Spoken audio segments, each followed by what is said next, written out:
fraternity, Alpha Phi Alpha Fraternity Incorporated. Congressman Clyburn already shaking his head. I know, Reverend Jackson, y'all belong to them little youth groups. Oh, I'm sorry, GPA wasn't high enough, my bad.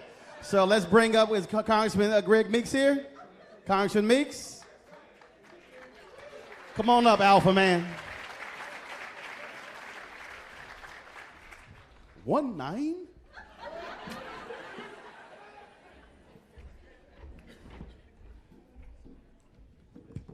Good evening, everybody. Good evening.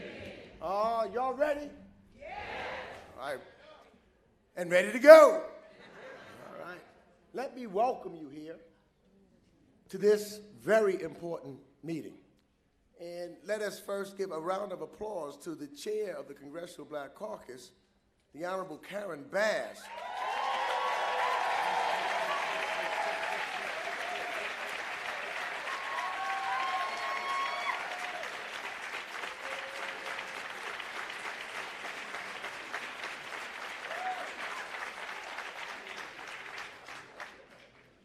I tell you, some of you may know, some of you may not know, but Karen is the first African-American woman ever to be the speaker of a state legislative office as she was in California.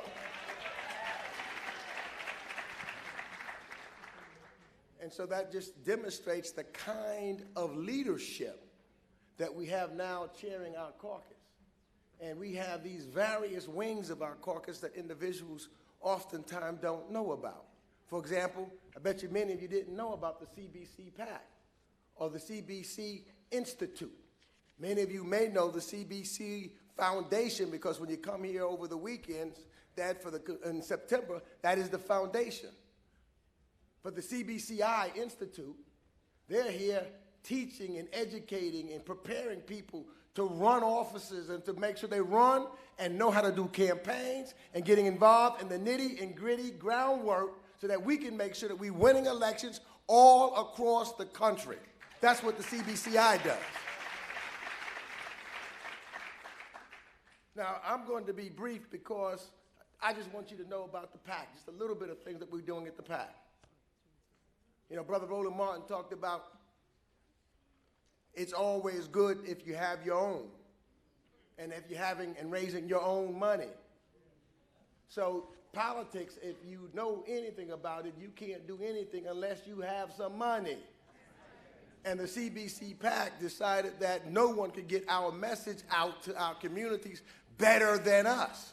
And so we've got to make that connection, and that's why, in the infinite wisdom of Chairwoman Bass, we wanted to bring you all here tonight to talk politics.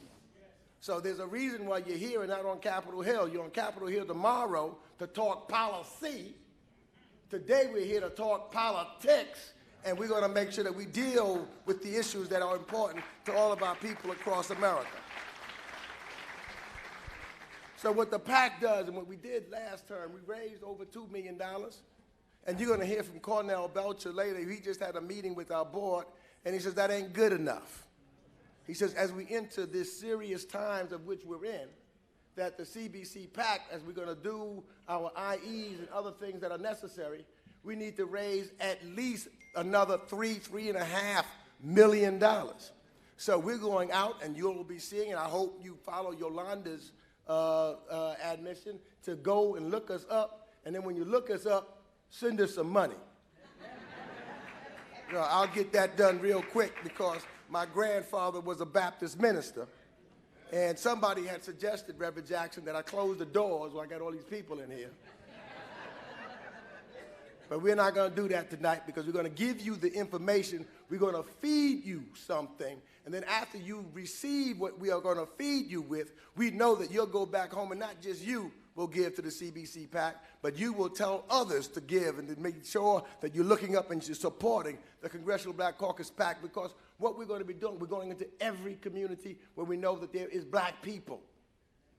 So very briefly, what we did in the last election cycle, and I think that Cornell will tell you some of this. We have what we call two falls. We have what you call an independent expenditure. The wall goes up, and we make sure that we're going into homes, we're going on black radio, black television, black newspapers to make sure that our message is told by us and we get our folks selected. It was significant work that we did to make sure that we regained the House. And sometimes folks don't understand the significance of raising and winning the House. Because when you win the House, you take Jim Clyburn and you make him not just the minority leader, you make him the whip of the Democratic caucus. When we win the House and we stay in the majority in the House, you make Hakeem Jeffries the chair of the Democratic Committee. And y'all seen what Hakeem has been doing lately. I'm glad to see him in here today. When we have the House and control of the House, you make Barbara Lee a part of the leadership of the Democratic caucus. Fact of the matter, sometimes people don't know, but this is so significant that we are in the majority of the House because Benny Thompson is chair of the Homeland Security Committee. Bobby Scott is chair of Education and the Workforce Committee. Eddie Bernice Johnson is chair of the Science and Technology Committee. And Maxine Waters is chair of the Financial Services Committee. So when you are in those positions, you don't have to just say, I want some power. You have some power when you put us in that position, and that's why we're going out. Lastly, let me just say this. There are a couple of members here, and I know I think Roland's going to introduce them, but I want you to know there has been some progress in America. And the progress that I want to identify is this. Last cycle, we elected 9 new CBC members.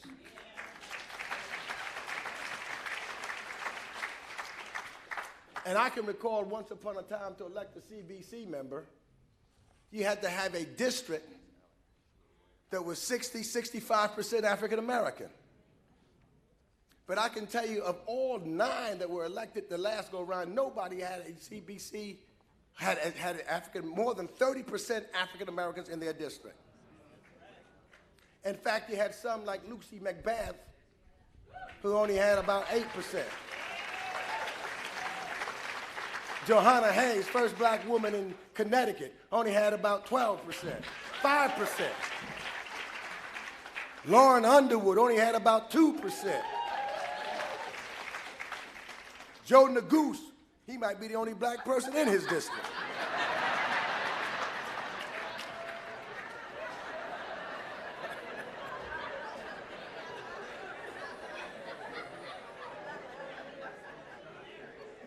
Antonio Delgado, he has about 8%. Colin Allred out in Texas, he only has about what, Joanna? 7%. So you see, we've got work to do. We've got candidates here running for Congress that we've supported and endorsing now. I'm not going to call their names because I'm out of time.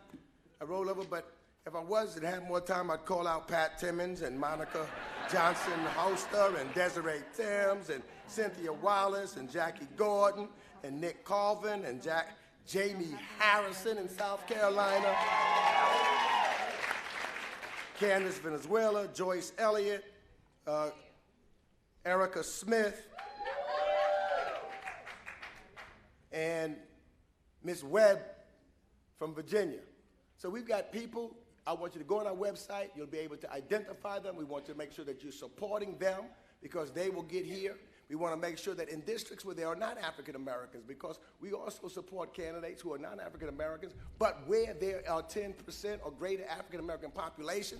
So if we turn out that vote, that means we have another Democrat that's in the House, which preserves and opens up and extends our majority. That's what makes it so great for all of us. So I close by saying thank you for being here. And we look forward to the partnership and to the information sharing and to growing throughout these United States of America, because together we can make sure tomorrow is better for our children and our children's children than today and yesterday is and was for us. Thank you. May God continue to bless each and every one of you.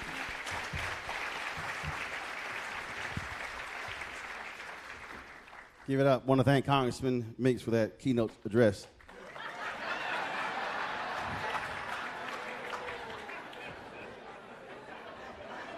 Oh, don't think I won't cut you.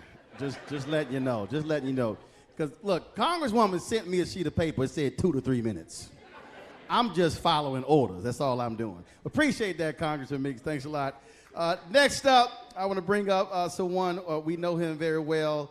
We're always having a good time. He, of course, is the highest-ranking African-American in Congress, civil rights icon, serves as the majority whip, as he did from 2007 to 2011. The last time, of course, Democrats were in the majority. And, of course, he's represented South Carolina, 6th District, for more than 25 years, plays a critical role in so many issues, and certainly for so many of us. We were saddened when he lost his wife of a long number of years, Miss Emily. She was a wonderful, wonderful sister, and the only person who could keep him in line. And so my good friend, always joking with him, he's still running for me on the golf course. He's a nice Omega who I get along with. Put your hands together for Majority Whip, James E. Clyburn. Thank you very, very much. Thanks to all of you. Thank you, Barney. At least you got some respect. These CBC members don't know how to respect age. Thank you so much. I just got to tell you, when Martin said that I've been in Congress for 25 years, Eddie Bernice Lee knows his 28. We're classmates, and thank her so much. And I'm looking forward to being in Dallas with her Friday night, and with Colin Allred somewhere in Texas Saturday morning. And that's what it's going to take. I was thinking over the weekend, and as many of you know, my first love when it comes to policy issues is history. And I was reflecting on what I was watching with Hakeem and Val and others. Let's just thank the two of them. You guys have really been great. Thank you so much.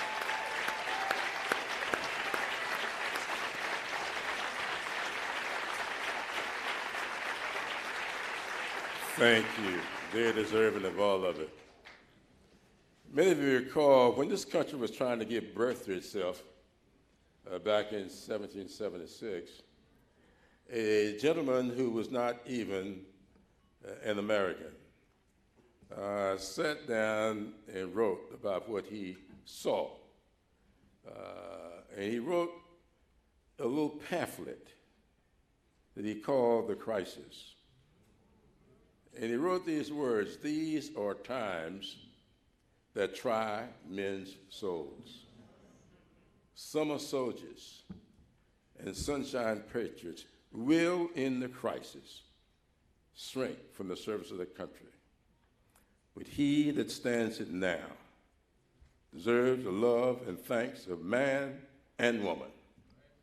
For tyranny, like hell, is not easily conquered. Yet we have this consolation with us that the harder the conflict, the more glorious the triumph." I want all of us to understand, between now and November, we are going to be in a very hard, a very difficult conflict. And we must wake up the morning of the 4th having done what needs to be done to get this country back on track. The country's off track. Everybody knows. How do you sit down and congratulate the House managers for doing their job, for proving everything they set out to prove? Yet, I just don't think it's good enough to remove from office. Well, If the Senate won't do its job, we are going to do it for them.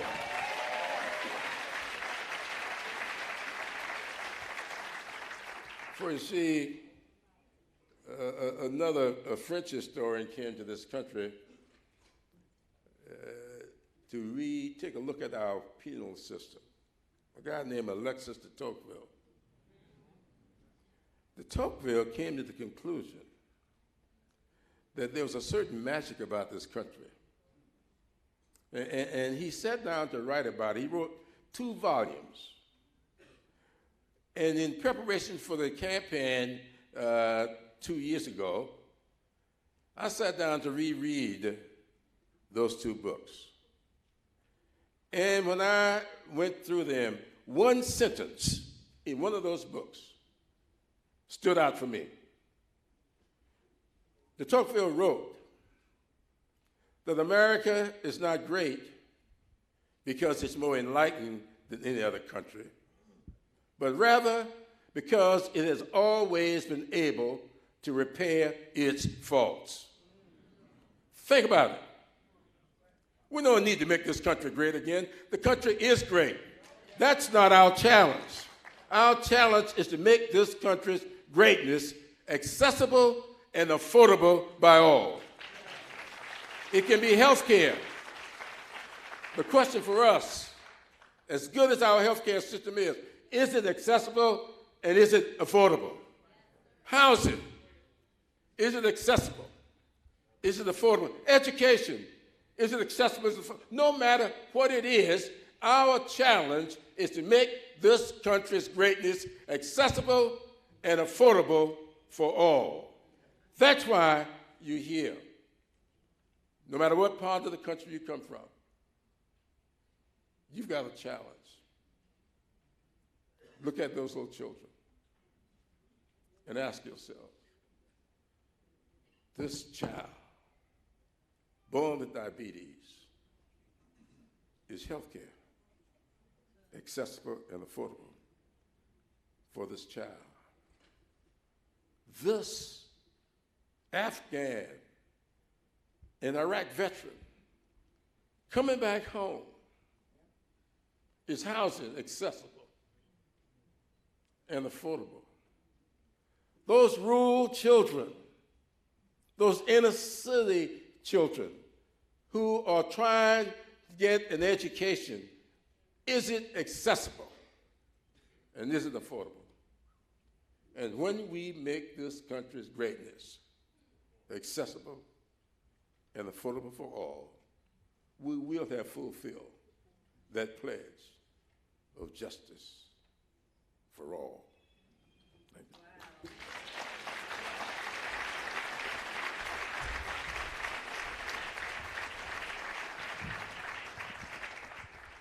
All right. I bet you a Clyburn kid, you couldn't get less than an A in history class. He's like, what? Before I bring up our next speaker, I want to take a point of personal privilege. I was in North Carolina on Friday, keynoting the 60th anniversary of the Lunch Counter Sit-Ins, led by the A&T 4. Give it up for them.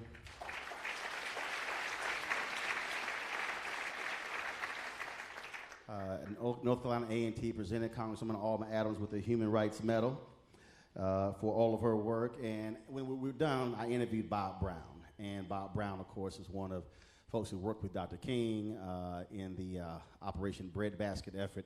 As a part of our interview, he said, when I asked him the question, we were naming different people, and I mentioned this next person. He said, one of the most important figures for black folks in America of the entire 20th century, for what he also did for so many African American who own businesses, who got their products on shelves.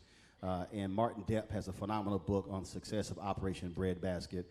As alphas, we all celebrate our 7 jewels. There are jewels that are still amongst us who we must always show appreciation to. So I want you to right now to stand up and show your appreciation to one of the greatest leaders we've ever had in this country, Reverend Jesse Jackson Sr.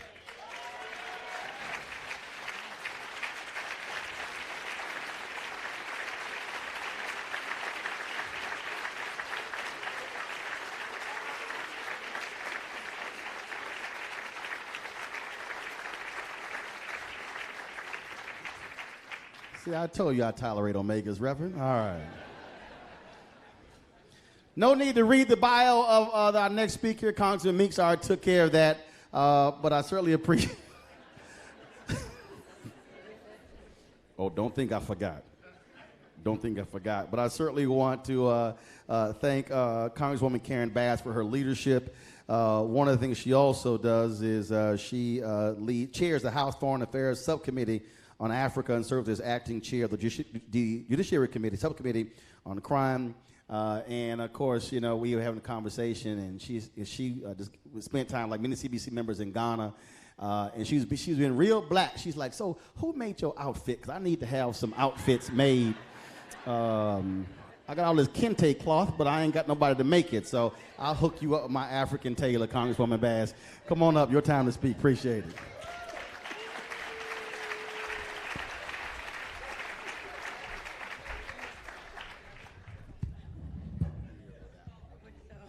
Good evening, everyone. It is my pleasure to be here with you tonight, because tonight we are sounding the alarm. We're sounding the alarm for the 2020 election and the 2020 census, because in my opinion, and I know in the opinion of a lot of folks here, if we don't fix this, we're a mess for the next 2 generations.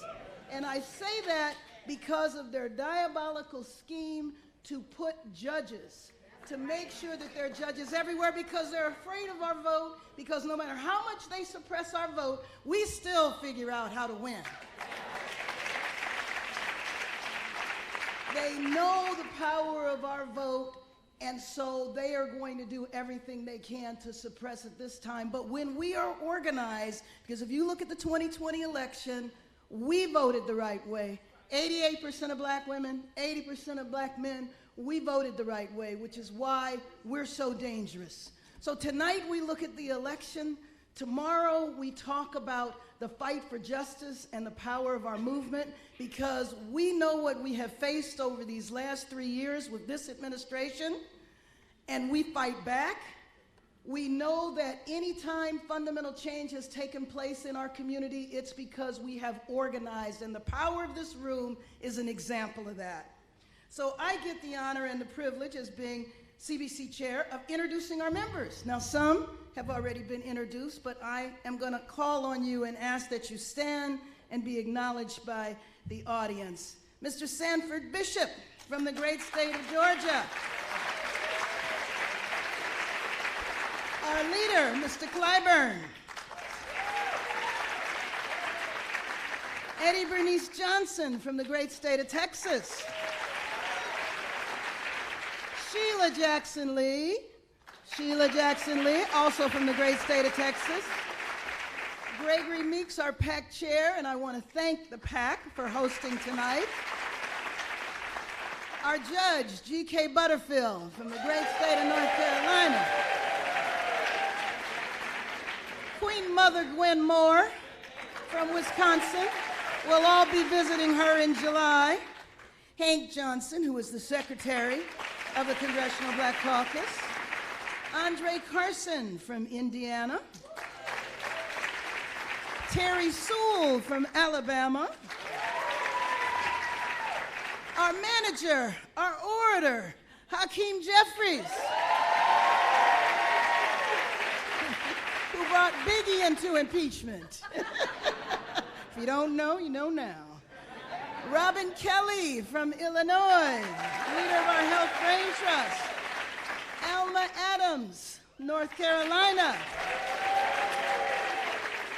Brenda Lawrence, the second vice chair of the Congressional Black Caucus. Bonnie Watson Coleman, who was a part of the planning committee for the summit. Our other manager, where is she? The police chief, don't mess around. Val Demings.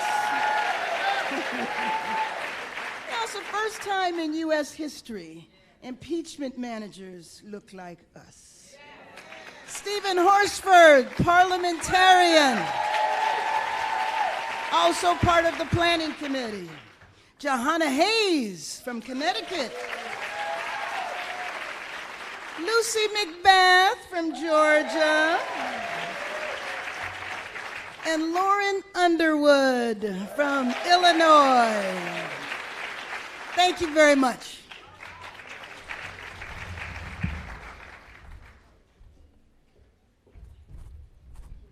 All right, folks.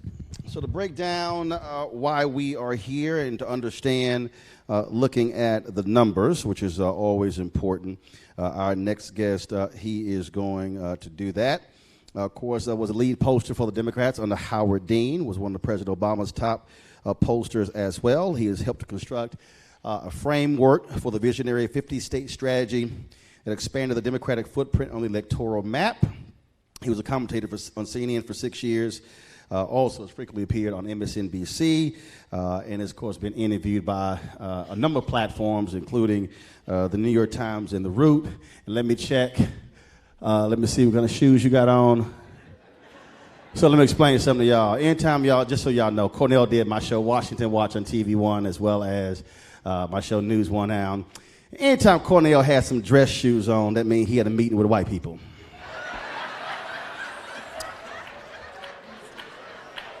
So when Cornell had tennis shoes on, he was coming to talk to black people.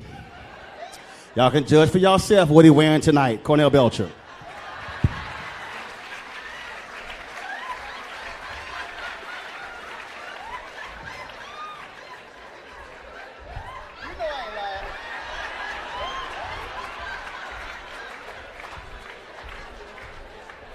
But they're really nice sneakers.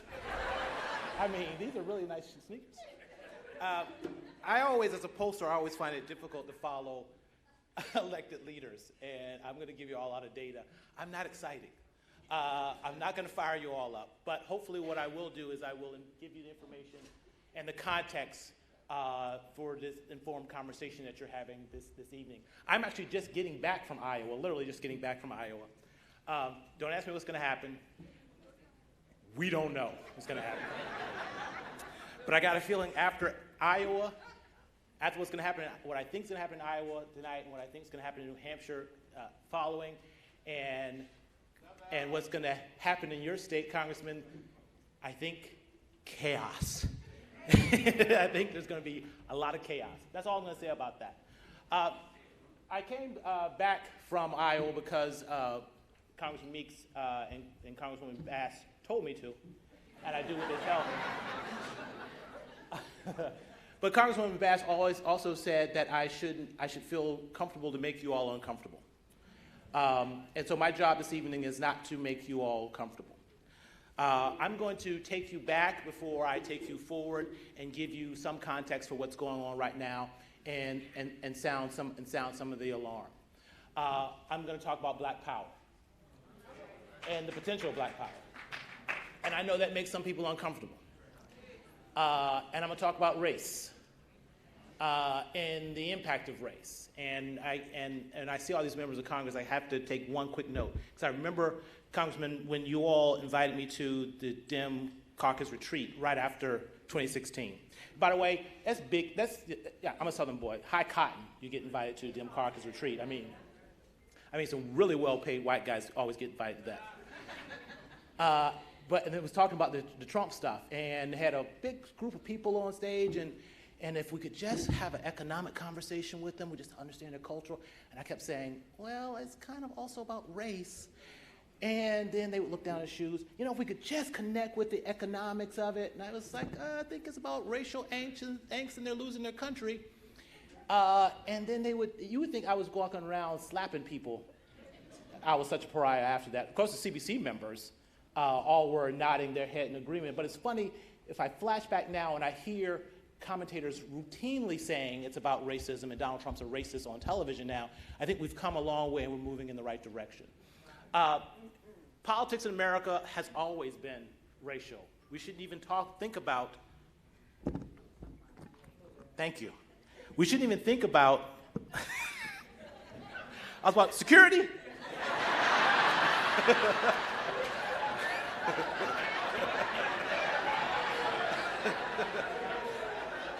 We shouldn't even think about politics in America without thinking of the racial context. All right, so they didn't give me very very long, and Roland Martin rambled on for like 15 minutes. So I'm going to have to move fairly quickly. I'm going to see. I'll get you back. So I'm gonna jump through some slides, but I'm trying to give you some context. But first, I have to take away the romanticism. I'm gonna flash back. So this is one of the graphs I love, and I'm gonna give you all a lot of data, but y'all smart people. This is one of the graphs I love. I got the opportunity to be a fellow at Harvard IOP, which is funny because I could have never gotten into Harvard, but then they invited me to be a fellow there. And I could literally teach on this every day, because what this is a pattern of the white vote going back to LBJ. And when I tell people this, they kind of are aghast at the idea that Democrats actually have not won white voters since LBJ signed the civil rights legislation. All right? Democrats have not won white voters since LBJ signed the civil rights legislation, and he said, there goes the South for a generation. And as a Southerner, although we don't really think of Texans as Southerners, I mean, they're more the West. Sorry, Congresswoman. But as a pretend Southerner, he understood that. What he really could have said was, there goes the white vote for the next several generations. We've done fairly well historically when we got 46% of the white vote. Carter got 46% of the white vote at another time when one of the low ends of the Republican brand, Watergate, was happening. Fast forward, 41, Clinton got 46 in his re-election, not in his first election. And we don't talk about this because the Clinton people get touchy, but it's tough to see how he won that first election without Ross Perot. He got 46% and so we get fairly well when we get 46. Drop down to 39%. You know, Kerry got 43%. Of course, that's going to be a loss. Barack Obama does this crazy thing wrong. He only gets 43%. Of course, that's going to be a loss. And wait a minute. Barack Obama got the same percentage of the white vote as John Kerry and won. And then he did worse in 2012 and still won a majority.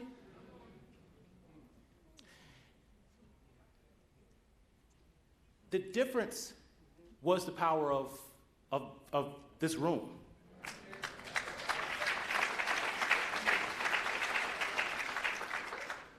The difference was a browner electorate, more African Americans, and more of our Hispanic and Latino brothers and sisters showing out and coming to the Democrat side.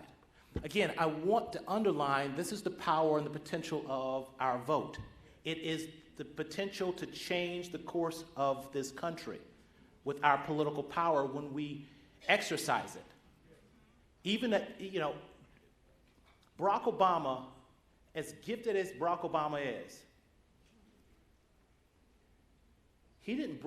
there wasn't a racial breakthrough in 2008. I remember I was in Paris when people were telling me that America was post-racial after the election.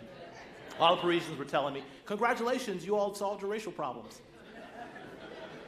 But it wasn't a breakthrough in race issues. It was really a demographic breakthrough and a breakthrough in black power. Even if you go to a place like Ohio, the difference in these battleground states was a couple 100,000 more African Americans showing up, right? And that new electorate, that new incoming electorate in 2008, 11% of that electorate was new electorate. Barack Obama's not president without that electorate. We worked very hard to create that new electorate. And what was that new electorate? They were more diverse. They were younger, they're more diverse. Millennials, God help us. Millennials are the most diverse generation in American history. They are the generation, God bless them, they are the generation where America will become a majority minority. And a lot of the problems that we've been kicking down the road, sorry, millennials, y'all gonna have to solve them. Or we're gonna tear this country apart. Really quickly, the power of demographics. This was when America was great.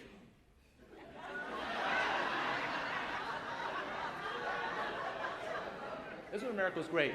Congresswoman, I know you remember, Congresswoman, when this America was great. Ronald Reagan on his horse. Ronald Reagan hit a high watermark for the white vote in 1980, and it was a landslide of epic proportions. Republicans are still talking about 1980. high water mark, won all states except for, I think, 4. This one, America's not so great. I don't think y'all understand. I don't think y'all got it. Great. Not so great. This is the power of your vote.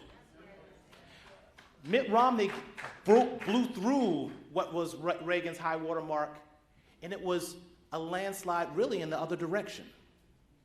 This is the changes that are happening in America if, in fact, we exercise our power. And when you look at those states, it's not like, again, we are making a lot of inroads with white voters. But America's changing, and it's changing rapidly. Every election cycle, every presidential election cycle, unless there's a plan that we don't know about, the electorate should get about 2 or 3% browner. Unless there's a plan we don't know about. And we're already getting close to the tipping point, and then we're going to see this tip even faster in some of these emerging battleground states. Right? And I'll show you shortly. Stacey Abrams didn't, well, she kind of won, but we don't talk about it. No, we're not going to do it. She didn't come as close as any Democrat has come in decades because she massively changed the minds of white voters in Georgia. She expanded the electorate in Georgia, which, by the way, is revolutionary. You all in this room might not think it's revolutionary, but I have fights about this with campaigns every single day of my life, about the very ideal that how about, as opposed to us chasing voters who've never really been for us, how about we, in fact, try to expand the electorate, the voters who look like us. And it's amazing how I keep losing that argument. Interesting things happening as the country grows more diverse. And it's to take a state like Georgia. As the country has grown more diverse, and I know I'm giving you all a lot of numbers, but that's the percentage of whites voting Republican. And the percentage of minority vote, the percentage of minorities actually increasing. As the percentage of minorities increase and grow in the population, percentage of white voters breaking Republican also grows. I can show that same thing across most other southern states. Now, hopefully, Congressman Clyburn, we're going to break that in South Carolina for Jamie. But we're also, first and foremost, going to expand that electorate there in South Carolina. The perfect storm. I know I'm running out of time. I'm going to give you a couple of quick things. I've got to give you this before I go. The perfect backlash and the splintering of the Obama coalition. This is from my book, A Black Man in the White House, which all of y'all should go and buy. But, you know, we didn't talk about the issue of race and racism in the Obama campaign at all. But, yeah, we did research around it. And I started doing research around it, going even into the primaries, and I kept it going through the rise of Trump. And what you find is that racial aversion spiked. I was hoping that racial aversion, I was actually doing this study sort of academically for myself, and hopefully write a book, that racial aversion would actually decrease. I was thinking about post-racial America under Barack Obama, but all my academic friends say, Cornell, you're crazy. That's just not how historically it ever happens. And what we saw was racial aversion actually increased, and it landed and spiked, and landed particularly on Republicans. Independents stayed rather flat on this, but Republicans, you did see a spiking in racial aversion. When people say they want to take back their country, we should understand them that they really do think they're losing their country and they want to take it back. Plenty of research has come out to talk about how race was, in fact, the dominant factor in the 2016 electorate.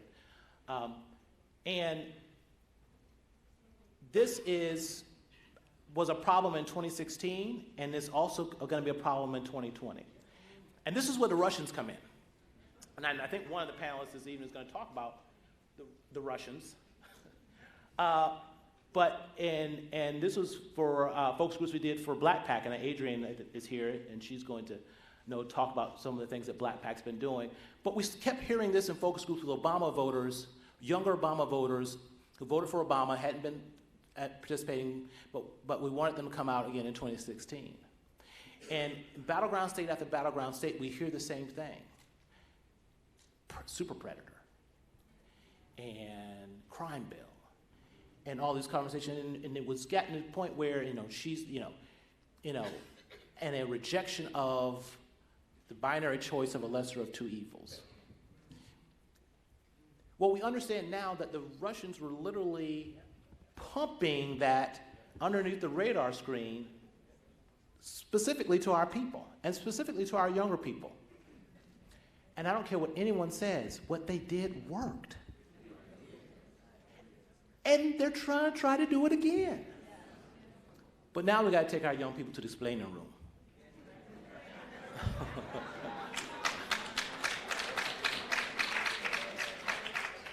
When you look at, and this is, and Democrats, and I get so furious early on after 26 because we spend so much time talking about the Trump voter and, the Trump voter this and Trump voter that and Trump voter vote, as if though Trump did something magical. Here's the truth of the matter is, and if you take nothing else from this conversation, you take this. Trump didn't outperform greatly Mitt Romney in any of the battleground states. What did Trump get in Florida? He got 49%. What did Mitt Romney get in Florida? He got 49% and lost, right? Look at what Trump got in Florida, Pennsylvania. He didn't get a majority in Pennsylvania. He did a point or so better than Mitt Romney. This wasn't about Donald Trump and what Donald Trump did. This was about what Democrats failed to do. And if you look at where we're off the margin of Obama's winning margin, it's almost directly correlated, directly in line with our younger voters breaking third party, rejecting the binary choice of the lesser of two evils. This cannot happen in 2020. And when you look at specifically younger African Americans, younger Latinos, Hillary was off of Obama's performance percentage. It wasn't like they were breaking for Donald Trump. She's off of his performance percentage in the exact same points as they broke third party. The Russians were diabolical, but it was brilliant. They used our division against us. Now, what happens when more black voters show up? 15.5 million black voters in 2008. We changed the country. 1 million less in 2016 is problematic, but what's also problematic is the fraying of the coalition. Look, if Hillary holds Obama's performance just with the voters that are there, the minority voters that are there, turn out where it was. If she reaches his performance numbers with African Americans and Hispanic voters, she has more than enough to overcome the deficit. If you just look at young voters, I talk about the millennials. If you look at just young voters, if she reaches Obama's performance numbers with young voters, she's the president of the United States. We're not even having this conversation about where the country is right now. One other thing, and this is problematic because I got to talk about my brothers. Sisters, y'all can sit this one out for a second. In the shadow of the civil rights anniversary, big anniversary for civil rights, the most likely voter in this country became a black woman. I don't think we understand how important that is. The most likely voter in this country became a black woman. Now, on television, I say the most likely voter was an African American under the Obama years because I don't want to call my brothers out. But I'm calling y'all out now. We got to do more work. And if you ask me, Cornell, what's the thing that worries you most about turnout coming into 2012? It is the increased cynicism and the ideal that politics and it's all broken and rigged, that's very strong running through younger black men. And if you think that your vote doesn't matter, you think that you don't have power, you think that it's all rigged, you think that voting doesn't matter, you're not going to vote. That is something we've got to counter, particularly with African American men. Racism on the march. This is a campaign issue Because it's almost in what we're seeing in some of these races, and particularly some of the messaging that we did for Black PAC and the messaging that we did for the CBC IE efforts, is we give voice to what we see here is that African Americans feel as though their community is under attack, because they are. And so there's conversations about the immediacy of racism that many of your groups, we can have that conversation but a lot of our Democratic establishment cannot, they don't feel comfortable with it.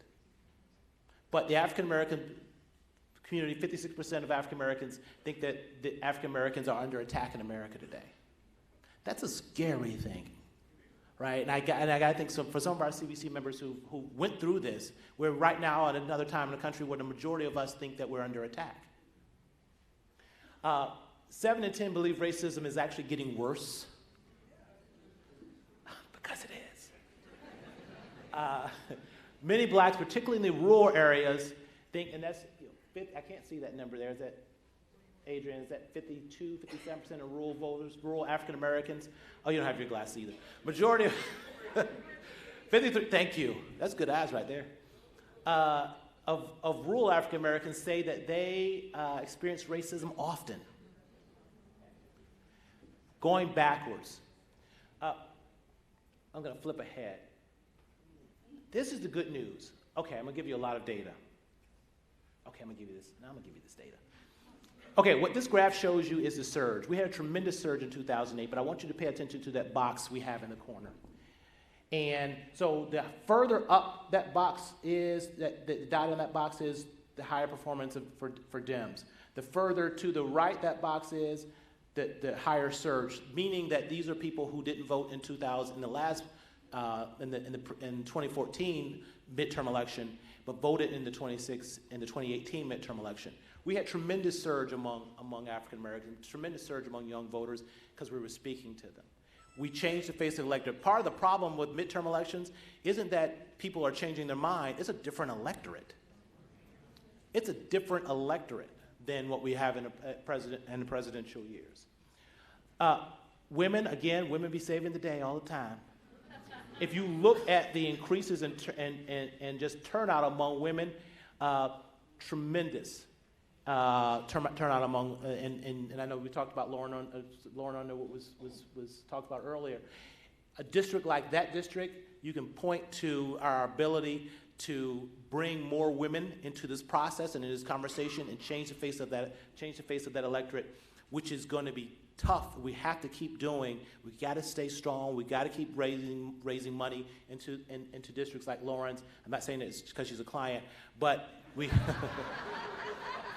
but it's going to be tough to keep these voters engaged from presidential to midterm to midterm. But we're going to have to keep them engaged because they changed the electorate.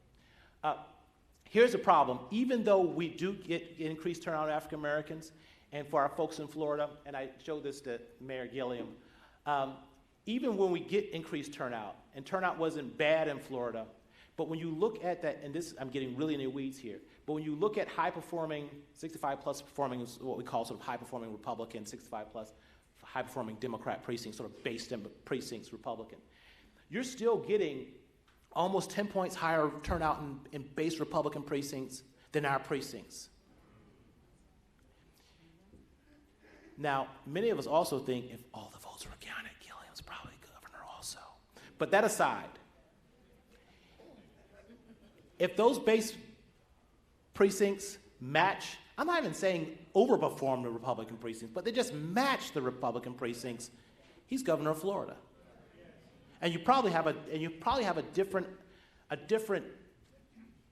state power base in Florida. Now, truth of the matter is, and I hope some of us talk about this later this evening also, is that it is also harder for us to vote. And we can't take that for granted. I think there's two things that work that's problematic. One is we don't put the investment in black people that you put in these mythical swing white voters. And two, structurally, I've got to damn near do a pound of flesh to vote in the South. I've got to run the gauntlet to vote in the South. When you look at Georgia in the wait hours, the wait time for African Americans versus whites is incredibly different. You got to run the gauntlet. You got to really want to vote. In Alabama and parts of the South. All right, I'm going to flip ahead because we're running out of time. I know I'm already out of time, but I want to give you all a couple things. Current context. This is from actually Black Monitor poll that Adrian's probably going to talk a little bit about. We just pull out of the field, so you're getting fresh data. No one's even seen this data, but you should feel special. I'm giving y'all good special stuff. African Americans are overwhelmingly dissatisfied with the way things are going in this country. I hope I never see this sort of deep dissatisfaction in the country again. I don't. As a pollster, it's a phenomenon. I've never seen numbers this bad. People are depressed. They intensely disapprove of Donald Trump. Not surprising. And by the way, again, we pay attention to both the broadness of the numbers, but also the intensity behind the numbers. 64% strongly disapprove of Donald Trump, or is that 64? Strongly disapprove of Donald Trump. That's more than disapproved of George Bush. Donald Trump is different. And guess what? The vast majority of African Americans know that he's a racist. The rest of the world's just beginning to catch on. Here's what's also problematic is at the same time, when you look at the broad sort of general population, they think that his handling of the economy isn't bad. And you look at the economic numbers, most people are comfortable with the way the economy is going. However, not African Americans. You have 42% of African Americans thinking that the economy is actually getting worse. So for us, it's a different story. And you have 30, I think there's 38. Lord, I got to change my glasses. It was bad when I can't see far or close.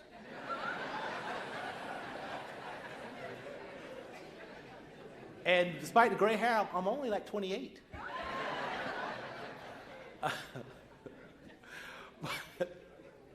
But you also have, darn near 40% of African Americans say that economically they feel as though they're falling behind. So it's a tale of two different, economic states, one for the white sort of general population and one for the African American population. Okay, really quickly, I know I'm running out of time. This is the cynicism I'm talking about. I talked to these younger African Americans, and this, I didn't hear this, members of Congress, in 2008 and 2012. I didn't hear the system is rigged. They're stealing the elections. We heard this after Al Gore, Bush. I didn't hear this in 2012. It's back. This idea that is rigged, they're stealing it, it doesn't matter. We have to get out in front of this conversation. We have to stop them from rigging it. I don't know what the conversation is, but your vote can stop them from rigging it. But we have to get in front of this conversation. Here's the other thing. A slim majority of black voters say the Democratic Party has not done enough for the African American community.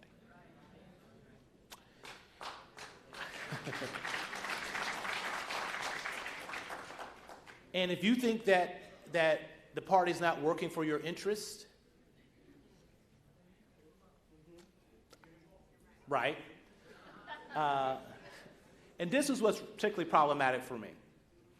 And because this is what harkens back to 2016. And this is from the national poll, the Black Monitor.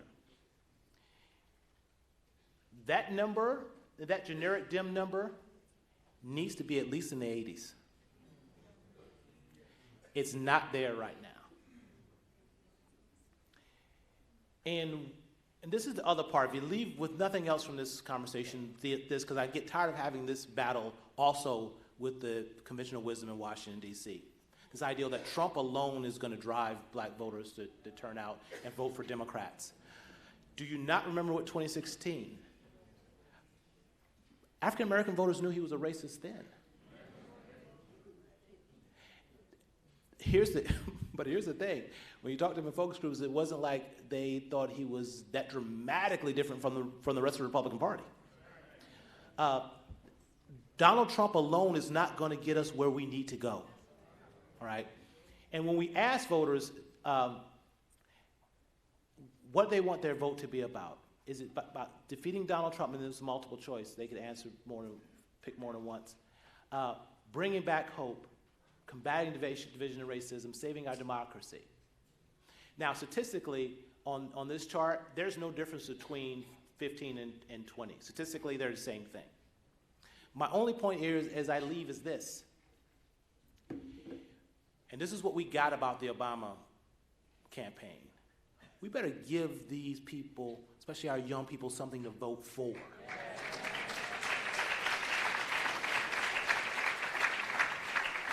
Because if we don't, we're going to have 2016 all over again. Because if you look at these numbers, and I'm not going to say anything about Biden collapsing in New Hampshire and Iowa and probably in South Carolina and chaos breaking out. I'm not going to say anything there. The problem is Donald Trump is 46-47%. He gets his 46-47%. Again, you could shoot somebody middle of, he's going to get his. The question is, do we repeat 2016, or do we rebuild and expand the Obama coalition, with those young people and particularly those minority voters who've been disengaged? If we don't, I don't like our chances in Pennsylvania if we can't get to 50+1. I don't like our chances in most battleground states if the Democrat can't get to a majority, because Donald Trump's going to get his 47-48%, and they're making it harder for us to vote. So I hope I've made you all uncomfortable. Congresswoman Bass, I've done my job. Thank you.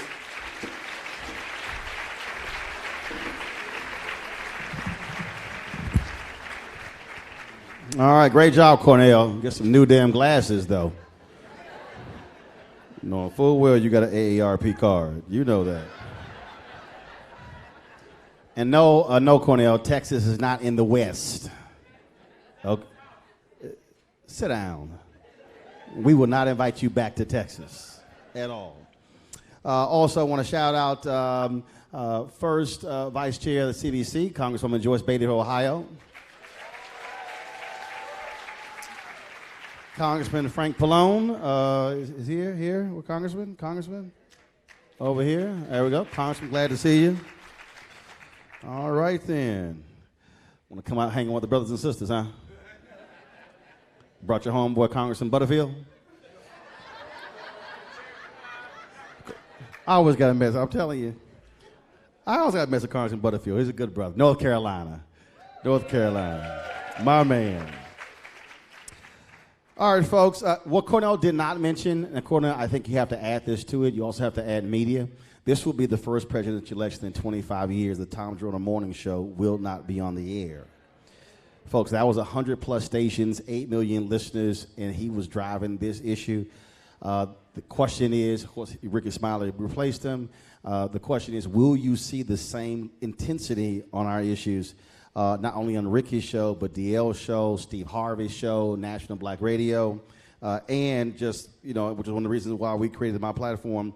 There are 8 black cable and broadcast networks. They do 1,344 hours of content every single week, not a single hour of news. So part of the issue for us is that we do not have, and most of your black websites focus on entertainment. So our information sources are dwindling in 2020, so that's going to be an issue as well. And so we want to just understand that. So put pressure on those folks to make sure that our voices are heard. All right, let's start with our first panel. Congressman Stephen Horsford is going to come on up here. He's going to introduce his panel, of course. He returned to Congress after the Democrats won the House majority in 2018, is in his 5th term of Congress from Nevada, the 4th District, which includes Las Vegas. He's a parliamentarian of the CBC, and his panel will deal with how are labor and clergy preparing for 2020 and how do we engage young voters. So Congressman Horsford, come on up, my alpha brother. All right.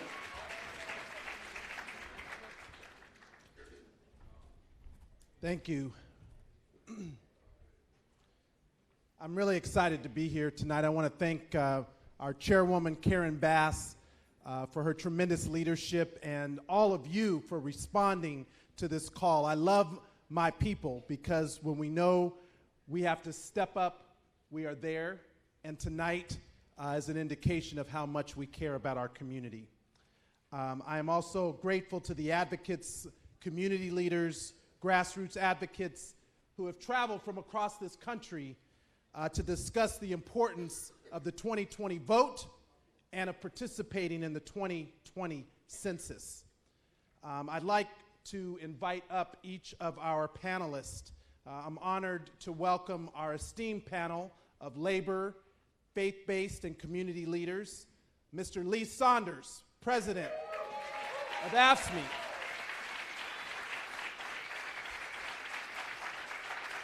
The American Federation of State, County, and Municipal Employees, for everything that they do to fight for the public sector, which we're going to be talking about tonight. Adrian Shropshire, Executive Director of Black PAC.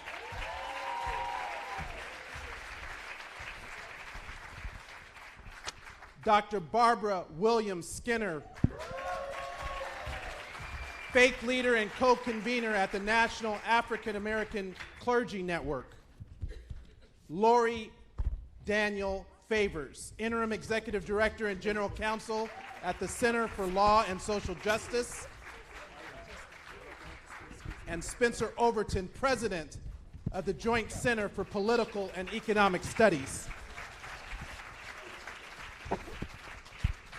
We're going to cover a number of important issues. Again, voter participation, voter registration, and participating in the census.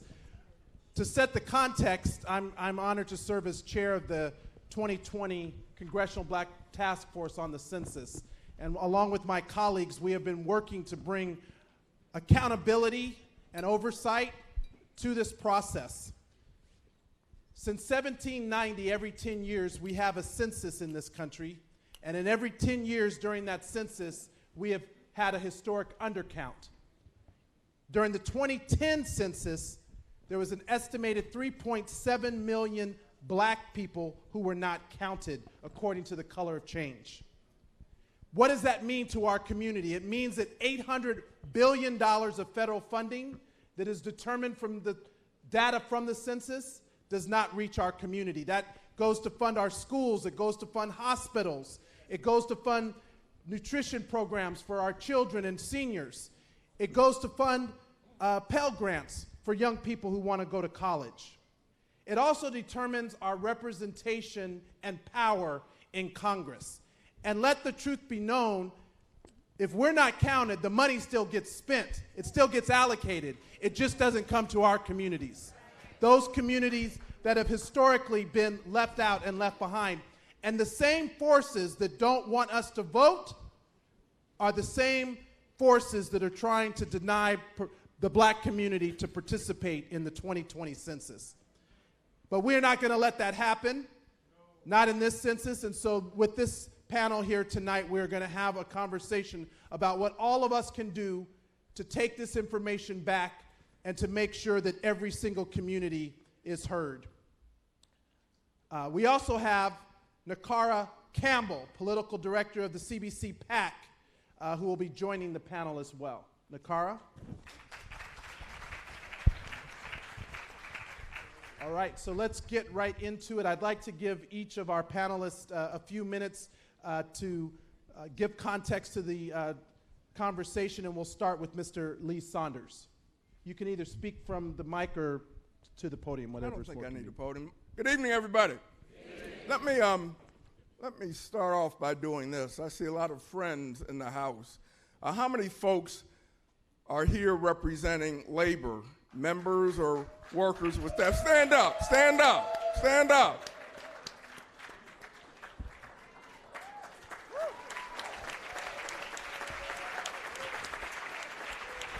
So, on behalf of the labor unions across this country, first of all, we want to say very, very clearly that we stand with CBC PAC to move this country forward. And we know that we've got a job to do. And we also know that we've got to do some things a little bit differently than what we've done in the past. And my union is a union of 1.4 million public service workers across the country. We call them the everyday heroes who provide essential public services every single day. And you can, any occupation in the public service, we represent them. And they are concerned, and you heard Cornell talk about the concerns in our own communities. And they're concerned about the direction of this country. They're concerned about having a seat at the table. When over the past 4 or 5 years, there have been attempts from elected officials to the Supreme Court to tear unions apart in this country, especially in the public sector. But we have stood up, and we fought back, and we've made our voices heard, and the way that we have done that is through rethinking our strategy and developing a new plan. And that plan is simply this: we've got to reconnect. We're reconnecting with our members across the country. We're reconnecting with our communities. You see this? These are great, great toys. You know, we get on the phones, we talk to folks every day, we use them a high percentage of time. But nothing takes the place of looking at somebody dead ass in the eye and talking to them and listening to what they've got to say. And that's what we've got to do. We've got to not only knock on doors, but we've got to listen. Listen to what our members and our family members and our communities are telling us. They're concerned about health care, retirement security, infrastructure, public education, voting rights.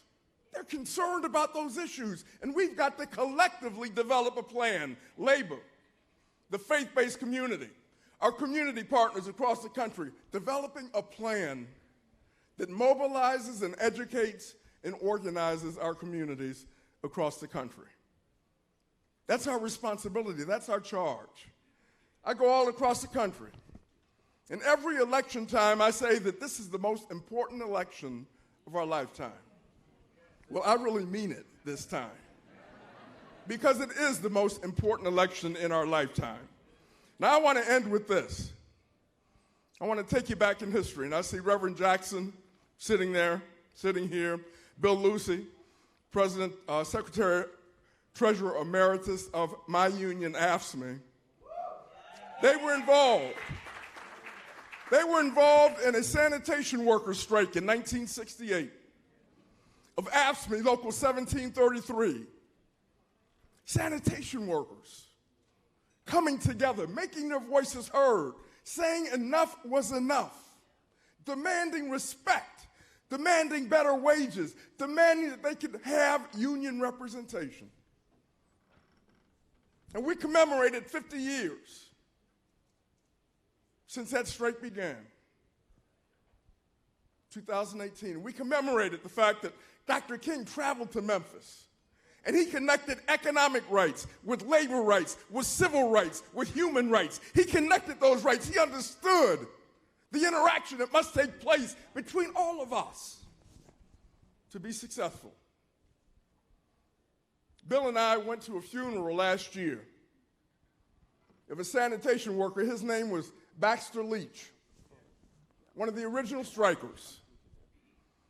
Baxter was retired, and had been very active in his union, very active in his community. One of the original strikers. He was a simple man, wanted to just care for his family. He was concerned about his community. We would take him around to certain places across the country and have him speak from the heart about what that experience was in Memphis, how those sanitation workers in their community, in the faith-based community, came together to fight that important battle. And we were in New York, Baxter and I, speaking to a big rally. About 6,000 people were there, outside rally. Had a lot of politicians, labor leaders, community activists, faith-based. Baxter was the last speaker after I spoke. And he came up to the mic, and he looked over the crowd, and he started sharing his experience regarding Memphis. But then he stopped. He stopped and he stood back and he said, you know, here's the message that I want to give you. We can never sit down. We've got to always stand up. Never sit down. We've got to always stand up. There's nothing different in what happened in 1968 versus what is happening now. But we cannot sit down. We've got to make our voices heard. We've got to stand up. We've got to stand up for voting rights. We've got to stand up for collective bargaining. We've got to stand up for health care. We've got to stand up for public education. That is what we must do. And if we do that, then we'll win in 2020. Thank you.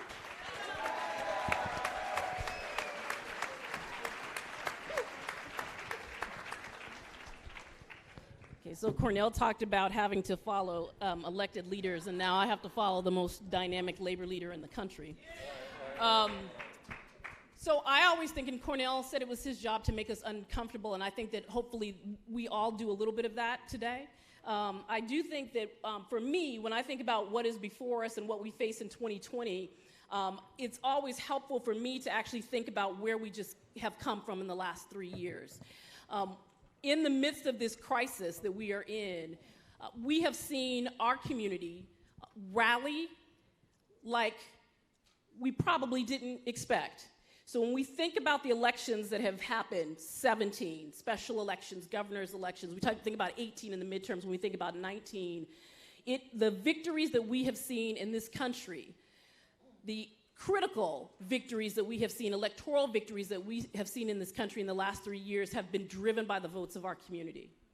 This has been our form of resistance in many ways. Certainly people have shown up at marches, people have shown up at community forums and rallies, but getting ourselves and our community to the polls to correct the path that this country is in right now has been our community's form of resistance. And we have to remember that because it says something to us, or it should say something to us, about where our community is and what we are prepared to do in 2020.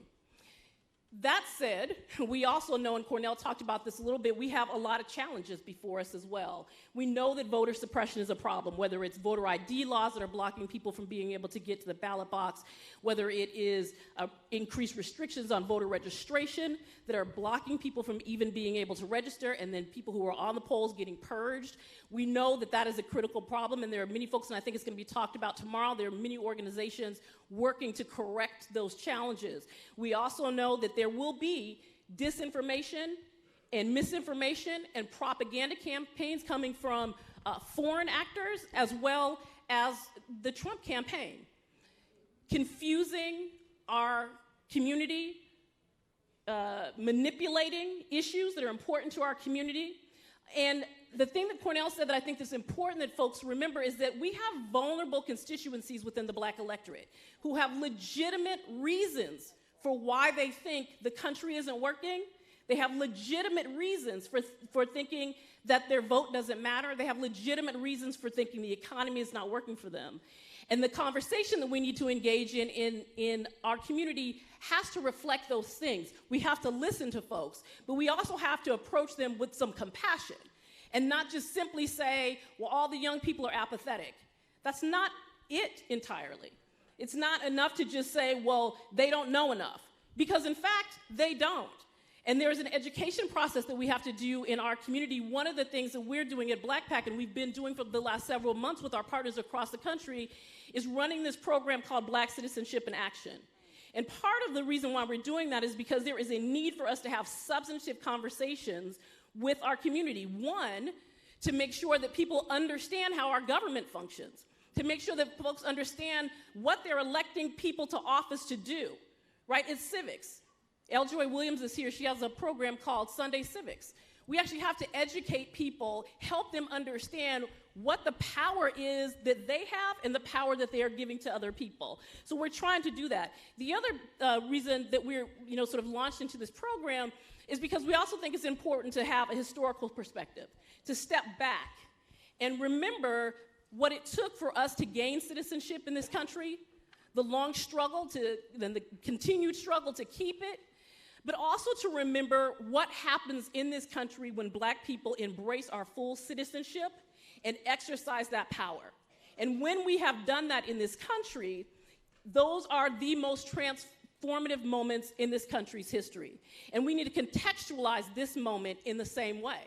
Our ability to exercise our power to embrace our citizenship and to make and create real lasting change is what this work is all about.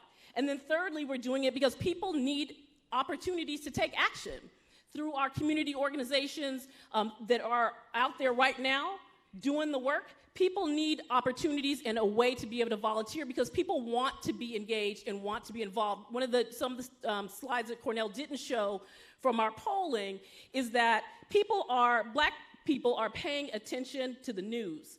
People are having conversations. There is no one paying more attention than Black voters, and that's across the board, whether it's young people all the way up to our elders. People are paying attention and they are actively engaged.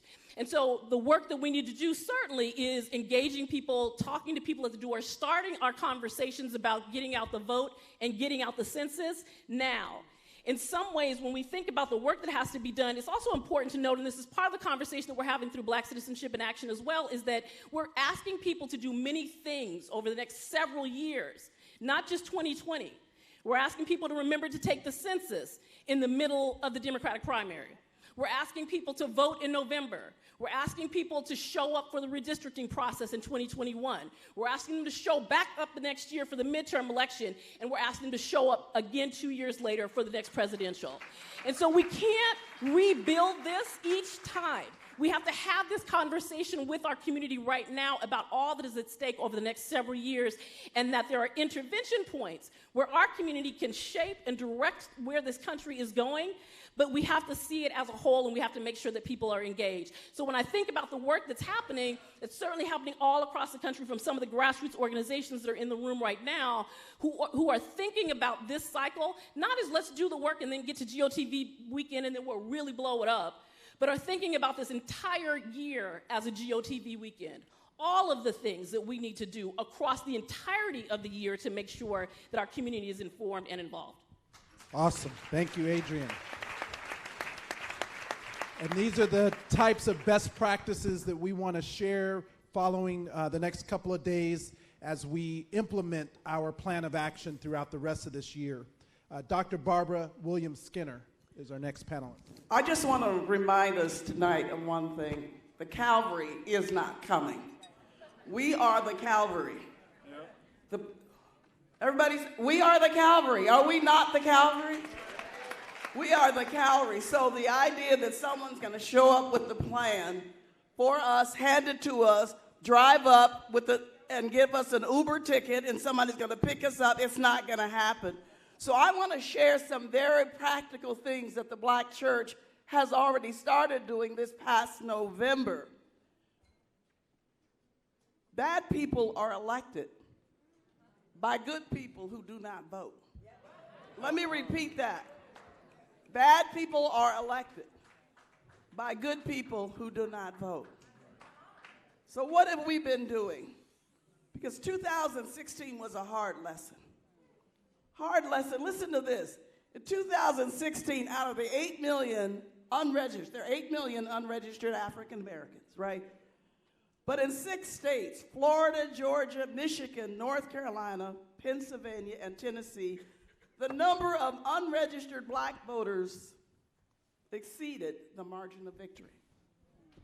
Florida, 112,000, margin of victory. Unregistered, 336,000. Georgia, 211,000, margin of victory, but 349,000 unregistered. But look at Michigan. 10,000 was the margin of victory. 240,000 unregistered African Americans. Pennsylvania, we just talked, Cornell Belcher about Pennsylvania, 44,000 was the margin of victory, but 277,000 unregistered African American. We have power and we're sitting on it. We've got to get up off. So let me just share, this is not the totality. The faith community wants to work with labor sororities, fraternities, Black Caucus, everybody.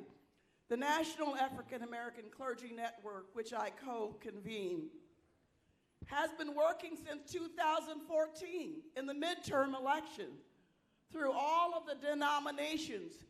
We know what we can do through all the Black church denominations working together, AME, CME, COGIC, all of them, National Baptist, Full Gospel, all of them, Progressive Baptist. Collectively, we're able to get toolkits through over 1 million Black people through our churches. We know what we can do. We are clear about what is available. We did the same thing in 2016. We passed out this toolkit through over 1 million African Americans. How to vote early, absentee voting, voting online, same-day registration. Most of the problem is lack of information. It's also lack of enthusiasm by our leaders. When our leaders are enthusiastic, the people get up and go. They follow us. So let me talk about very quickly what we are doing. We are planning in 6 states to do 3 things. It is called Turnout Sunday, Lawyers in Collars. Why do we say turnout? Because the Black church has historically been used to do a whole lot of prophetic work and political work. So it's on Sunday that everything that Black church has done culminates on Tuesday. So we call it Turnout Sunday. Sunday is the time we get all of our buses together and all of our workers together. Lawyers in Collars is this. This is the strategy that we have to employ. What we found in 2016, voter suppression happened because we were not at the polls. Those of us who knew lawyers, those of us who could call the election officials, it gets down to that. So what we're talking about doing in this year is getting an army of pastors, an army, you will love this, of church-based lawyers trained by the NAACP and the Lawyers Committee for Civil Rights and the Legal Defense Fund on how to stop voter suppression in real time by being on the ground. That's why we call it Lawyers and Collars. It is the church, it's the moral presence and the legal presence together. We're doing that right now through prayer breakfast in the states of Alabama, Florida, Georgia, North Carolina, Pennsylvania, and Michigan.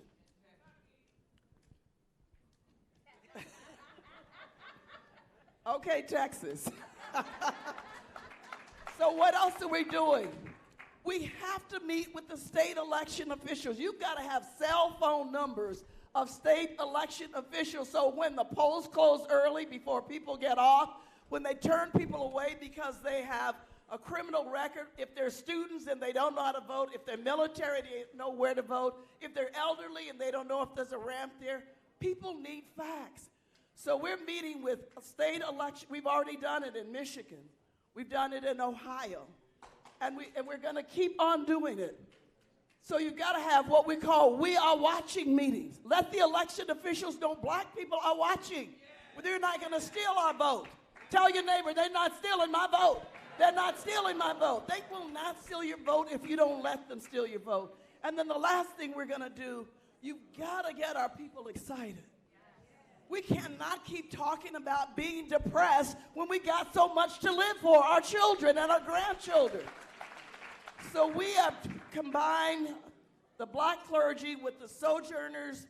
They've got 5 million white Christians who know Jesus and act like it, who are working with us to try to get the word out. So by September, if we lay the groundwork through our webinars where we're training our church, every church over 100 has one lawyer. So the pastors with their own lawyers trained by NAACP, they're going to be on the ground. The last thing we've got to do with our Black Caucus members and our great inspirers, we've got to get September, October rallies going. We got to get every musician, every hip-hop artist, every one of our sports people out. Our people right now are looking for hope. Donald Trump is not bigger than God. Our God is able. Our God is able, and we've got to start praying and working and believing in one another and working together. This idea that 400 years that we are still rising and we're scared? No, we're not scared.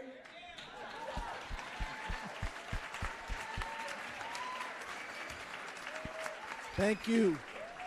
Thank you, Dr. William Skinner. And next is Lurie Daniels-Favors with the Center for Law and Social Justice. Thank you. And as it pertains to tough acts to follow, I am in a very challenged position. But I'm very excited to be with you this evening. My name is Lurie Daniels-Favors, as was mentioned, and I'm a racial justice lawyer at the Center for Law and Social Justice at Medgar Evers College in Brooklyn. I do speak quickly by nature, so I'm going to try to slow down, but we have a lot of information that I want to get squeezed into a little bit of time. We created the New York City Black... The other... Oh, Lord. How's this? This good? Good? All right. We created the New York City Black Leadership Advisory Coalition for Census 2020 back in 2017 because we were very clear that the institutionalization of white supremacy was going to be at the forefront of the way in which this country is going to move as it pertains to the census. When it comes to the census, one of the things that we are very clear about is, as the good book says, our people are destroyed for what? A lack of knowledge. So when we are out and engaging with people of African descent, and we do say African descent, and that's going to be very important in just a moment because we need everyone to be clear no matter where you're from, whether it be Alabama, New York, Jamaica, Trinidad, Dominican Republic, or Haiti, you have to check black on the census. We're going to talk about that in just a moment. But one of the things that we need our communities to understand, because we simply do not know, and the first time we show up on the census is as 3/5 of a human being back in 1790, and what we do know is that ever since that time, there has been a statistical manipulation of data racially so that the distribution of resources and political power would also support the needs of white supremacist leadership. So what we have to be clear about, when we are talking to black people on the census, I'm presuming all of us know about the census, but I want to talk more about what we are doing in terms of solutions. What we have to be clear about is when we're talking about the census, we have to tie that to everyday issues that our communities are dealing with. I'm sorry? Well, brothers and sisters, can we quiet down? If we can give our panelists the undivided attention, right. They've come here a long way to share a lot of great information. You can take conversations on the side or we can close those doors. Thank you. I appreciate that, sis. Thank you. So when I'm in a room full of black men, and we need to talk about black men because black men are the least counted of the least counted. And black children under the age of 5 are the second least counted of the least counted. But when I'm in a room full of black men and we're talking about the census, and I get pushback, I can't start with the details about why it's your civic duty. I can't talk about the details about why it's important and what the census is. I have to talk about prostate cancer. I have to talk about diabetes, and I have to talk about issues that are related to them, because then I can say, well, brothers, do you know somebody with prostate cancer? Do you know somebody with hypertension, high blood pressure? Because if you do, if I'm the Center for Disease Control and I'm looking for where I'm going to invest my money, and I'm trying to invest money in prostate research, and you don't show up on the census, you're not getting any money. When I'm in a hair salon and I'm talking to a room full of black women who are very concerned about giving over their information to the man, I ask them, well, do you know anybody with fibroids? Do you know anybody who's dealing with medical issues, dealing with early maternal death rates, and many of the challenges that we are having? Because if you do, if I'm the Center for Disease Control, if I'm medical community, and I have money to invest in your communities, but I don't see you, it's like Thanos snaps his finger and we all just disappear. If I'm talking to parents and I ask them, how old is your child? And they tell me 5, and I tell them, well, by the end of the next census cycle, your child will be 15 years old. What is going to be the changes and shifts in their bodies? What type of medical information are they going to need? What type of schools are they going to need to experience between kindergarten, elementary school, middle school, and on into high school? Because if you live in a community and the census formula says that according to the number of children in your community, you should get $1,000 for your school education per child, but only 50% of the community is showing up and filling out the census, you're only going to get half of the money. Your schools are going to be funded at 50 cents on the dollar. We may not understand a lot, but we understand dollars and cents. So when it comes to recognizing how we communicate very, very germane issues, very boring issues, you hear the word census and a lot of people's eyes glaze over. We have to talk in ways and in terms that make sense for our community. How many of you have a grandmother, a grandfather, a big mama in your household whom you know and love? Well, when grandmama takes the census at 65, she's going to be dealing with the impact of that until she's 75. And when you think about your transportation and your structural needs, I can't just talk to you about buses. I got to talk to you about buses that are going to be able to raise and lower and have wheelchairs so that the elderly can get what they need met. We can't just talk about making sure we have healthy foods in some schools. We have to make sure that all of our foods are going to be equitably funded so that black children are not going to be punished because their communities did not show up for them. And so when we're talking about making sure that we know who we're here for, when we're talking about issues like the census, we have to be clear about the messaging. Culturally responsive messaging that is going to speak specifically to the fears that we have of the man. And because when we talk about census, everybody says, well, I don't want to give my information because of the man. And the man is going to take my information. The man's going to know what I am and what I'm doing. And I ask them, how many of you have a cell phone? How many of you go on Amazon? Because the information you give in Amazon and Jeff Bezos is way over and above the information they're going to ask you for the census. Jeff Bezos don't care about black people. Amazon don't care about black people. You know who care about black people? Black people care about black people. So when we are talking about the census, when we're talking about voting and engagement, we're talking about people who have been so disenfranchised that we're clear about that. We don't have to talk about the way we are separated, but what we have to be clear about is how we reconnect. Because the census can't just be where we start. And I want to thank you, sis, for taking us through that timeline. Because what we are doing at the Center for Law and Social Justice is using a census as an entry point for lifetime civic engagement. As a co-host of the Sunday Civic Show, one of the things that we focus on is making sure that black people have black language to be explicitly black in all of our discourse when it comes to voting, civic engagement, and electoral politics. Why? Because we know what's happening. We know that people who are outside who don't want us filling out the census are being very explicit in their white supremacist framing and their white supremacist rhetoric, whether it be dog whistles or just explicit blood and soil. We have to be clear that it is okay to speak explicitly about our issues. It is all right to be avant-garde, and it is okay to call an ace and a spade a spade. And what we really have to do is be clear that we are making it relevant. So when I'm talking to my young people who are like, Miss, ain't nobody got no time for no census. I'm not really interested in this. And when I ask them, well, what do you see happening in your community that's messed up?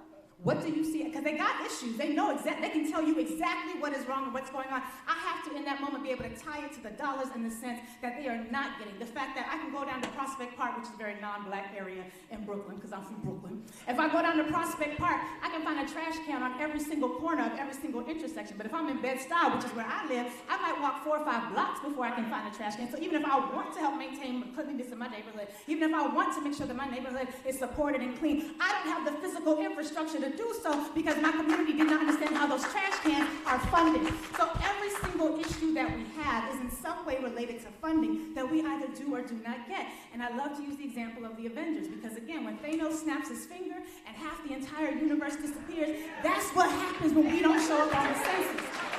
But guess what? Your kids are still hungry. You still need a hospital bed. We still need to have equitable food and equitable resources. So we have to be able to use culturally responsive messaging. And black people love images. We create images that show beautiful black people doing beautiful black things and talk about how much better their lives would be if they had beautiful green dollars to support all the beautiful black dreams that we have. It's very, very clear.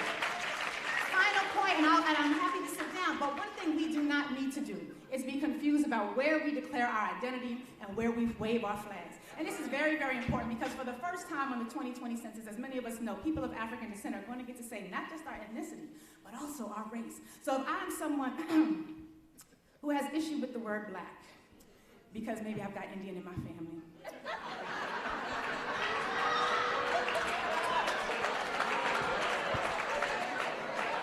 or maybe I took 23andMe and really I've got a whole lot of other things that I could also claim. That's cool, and you can have whatever flag up in your wall and put whatever bumper sticker, whatever country you wish on your car, but on the census, check black. Check black. Check black. Black. Check black. If I'm a racial justice lawyer, I can't go into court and say the Nigerian, Trinidadian, Alabamian people. I say black people. I can't go into court talking about the blacks that got Indian in their family and the hair that does things that my hair don't. I gotta go in and talk about black people. So you can be proud, be bold, wave your flag, and for the first time, you don't have to choose. And I'm not here to convince you that being black is something of which you should be proud, although you should. So I'm not here to convince you otherwise. Write down whatever you need to in terms of ethnicity to help yourself sleep at night. Do whatever it is that you have to do, but check black. When it comes to the voting booth, that's not the place to have this wishy-washy, I want to declare who I am. I have a don't do that in religious spaces. Do that in your prayer closet. Be cold and calculating and sophisticated about how we are going to engage with the vote and with the census. Check black. Check black. Check black.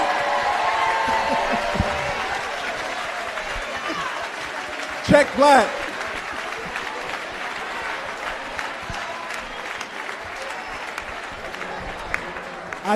I think we just found the right message for the census campaign. Check black.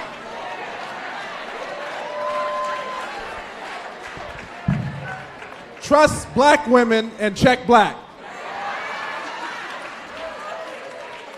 All right, Spencer. Spencer Overton with the Joint Center for Political and Economic Studies.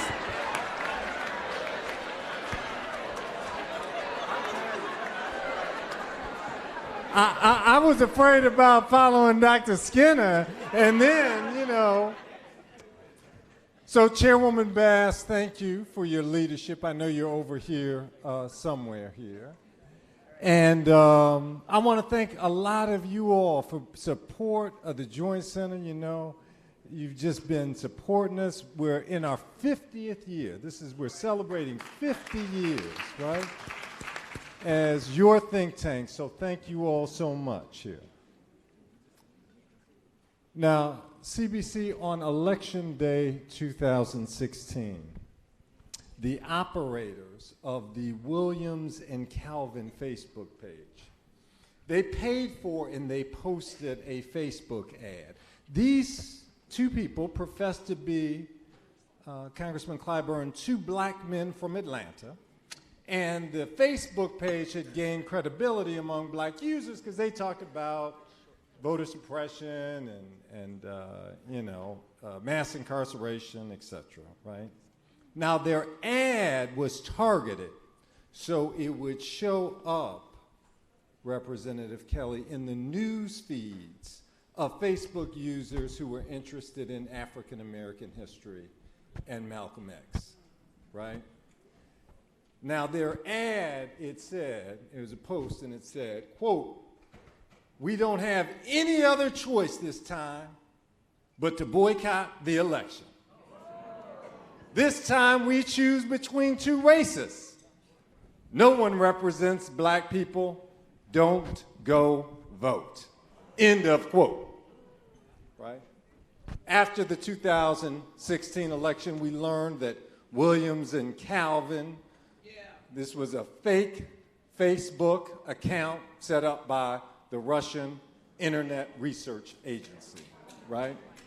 Now, there is a myth that the main problem in 2016 was disinformation or fake accounts that caused division among all Americans, right? All Americans. Big tech often says this, hey, this is a problem that affects all people. This is another version of the all lives matter argument, Congressman Beatty, right? That whitewashes the main problem. In reality, the main problem was that black voters were targeted for suppression. We make up just over 12% of the population in the U.S., but black audiences were the target of 38% of the ads purchased by the Russian agency. Black audiences accounted for 50% of the user clicks of all of the Russian agency's U.S. ads, and 96% of the Russian agency's YouTube content was related to Black Lives Matter and police brutality, right? Now, while the Russian agency targeted conservative groups, those pages and ads encouraged conservatives to vote. In contrast, the black-oriented pages discouraged black folks from voting, encouraged us to vote for a third-party candidate, or ignored the election. Y'all, this is a new threat. Social media allows for suppression through racial impersonation, Melanie Campbell, right? Micro-targeting allows social media platforms to steer suppressive ads toward black users based on our race, based on proxies like interest in Malcolm X, and through algorithms, Congressman Butterfield, that show us a post based on our past searches, our browsing history, and our likes. Also, the viral nature of social media allows us to immediately get excited and share suppressive messages, right, among our friends before we realize this is a hoax. So CBC members should request briefings from social media companies on what steps they're taking to stop voter suppression of black voters specifically, right? What are their new policies? What resources have they devoted to this effort? Many companies are still trying to figure out their new policies. They haven't completely implemented them. A lot of them don't have enough in-house expertise in terms of voting rights, right? CBC members should also request that social media companies provide Congress and civil rights organizations with data from the 2018 election, right? The numbers I'm talking about are from 2016. We don't really know what's happened in 2018 here, right? Were black users targeted? Did the messages discourage voting? That information still hasn't been fully released, right? Now, some social media companies would argue that a federal law known as Section 230 gives them immunity from legal liability, even when they take money to target voter suppression ads at black communities. Congress should preserve many of the important parts of 230, and it is very important in terms, we don't throw the baby out with the bathwater. It protects a lot of black speech, right? But Congress should also update 230 to clarify that the law does not protect discrimination through ad targeting, right? There's some other important reforms like laws to prevent deceptive practices and the Honest Ads Act. So now, when we get into discussion, I look forward to talking about how individual voters and voter mobilization groups can fight against voter suppression online. Thank you all.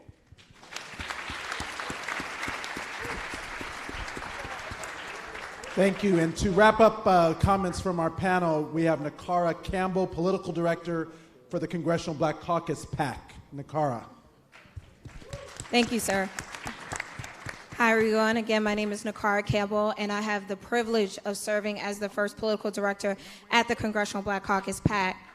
I want to thank my boss, Chairman Meeks, for allowing me to have this opportunity, as well as our board.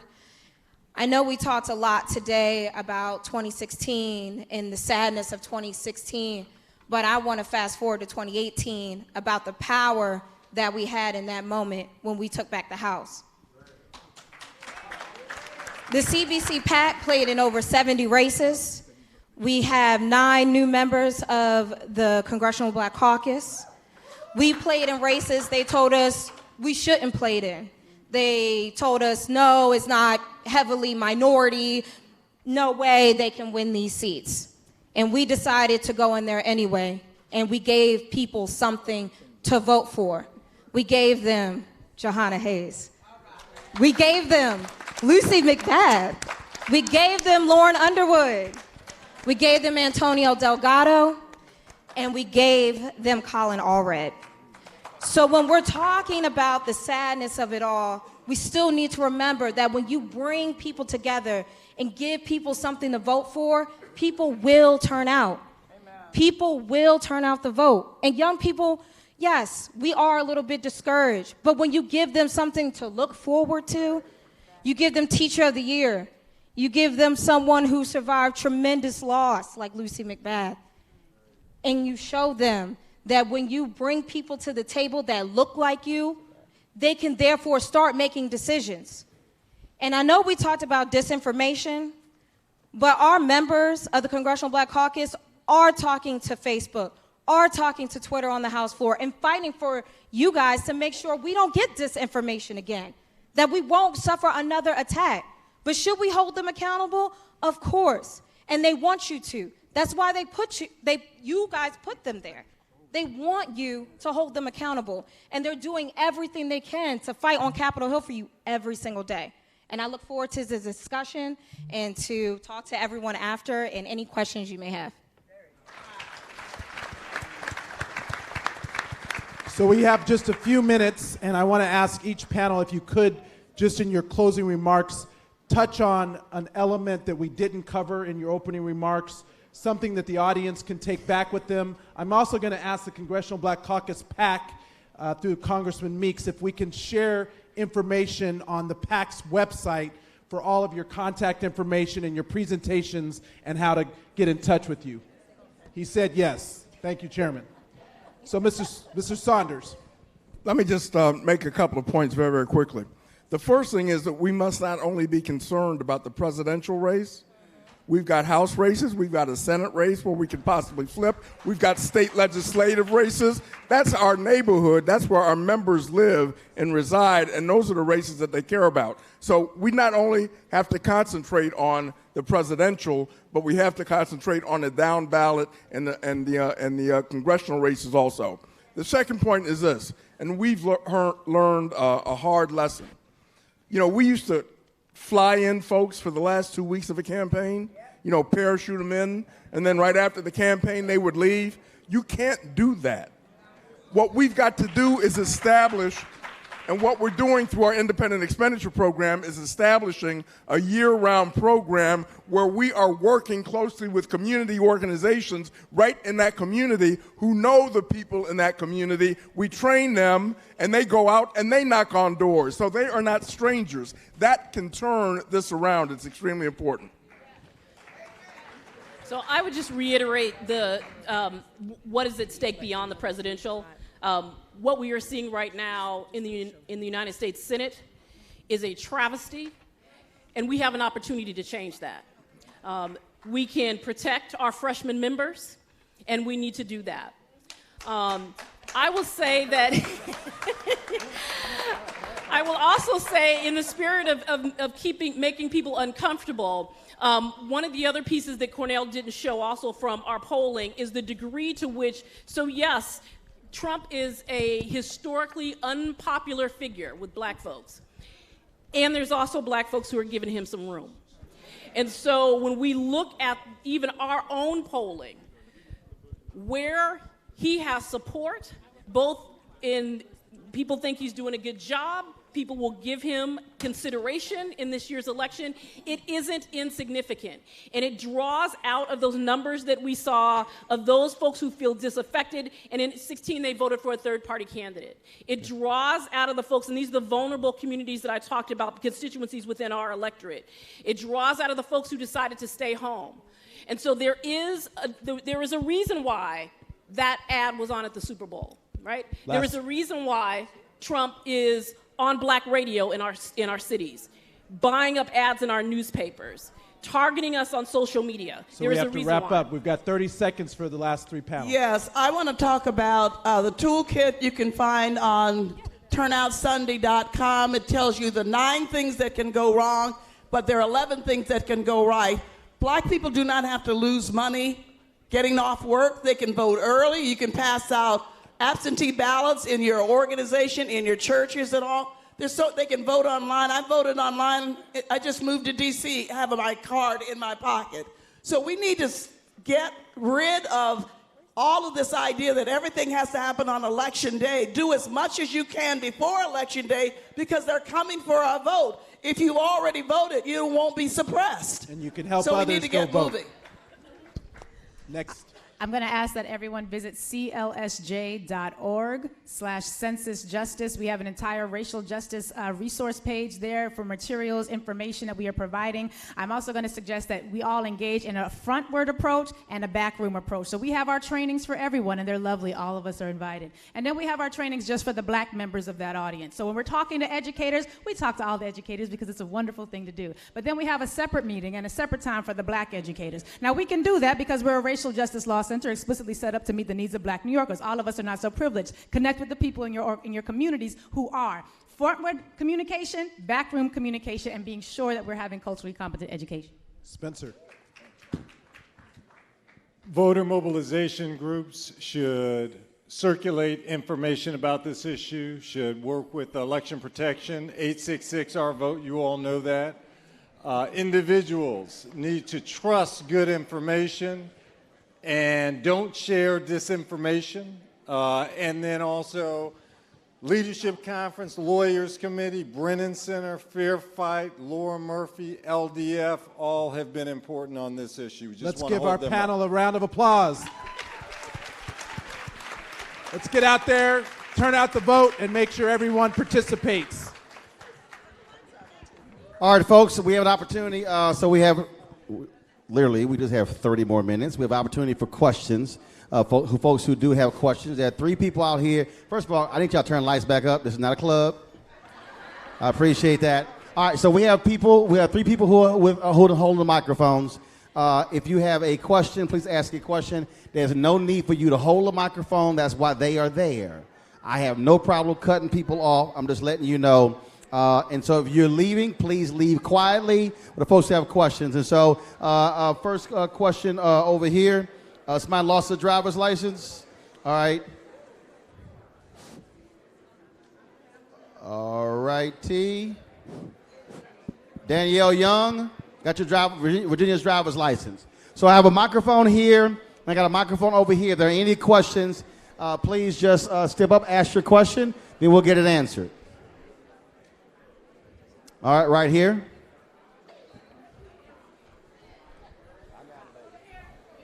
I got it. Yes. Yes, good evening. I'm Michelle Harley from Wilmington, Delaware. And my question is, I want a little more clarity around checking the box black. A little more clarity around that. Regarding the census, come on.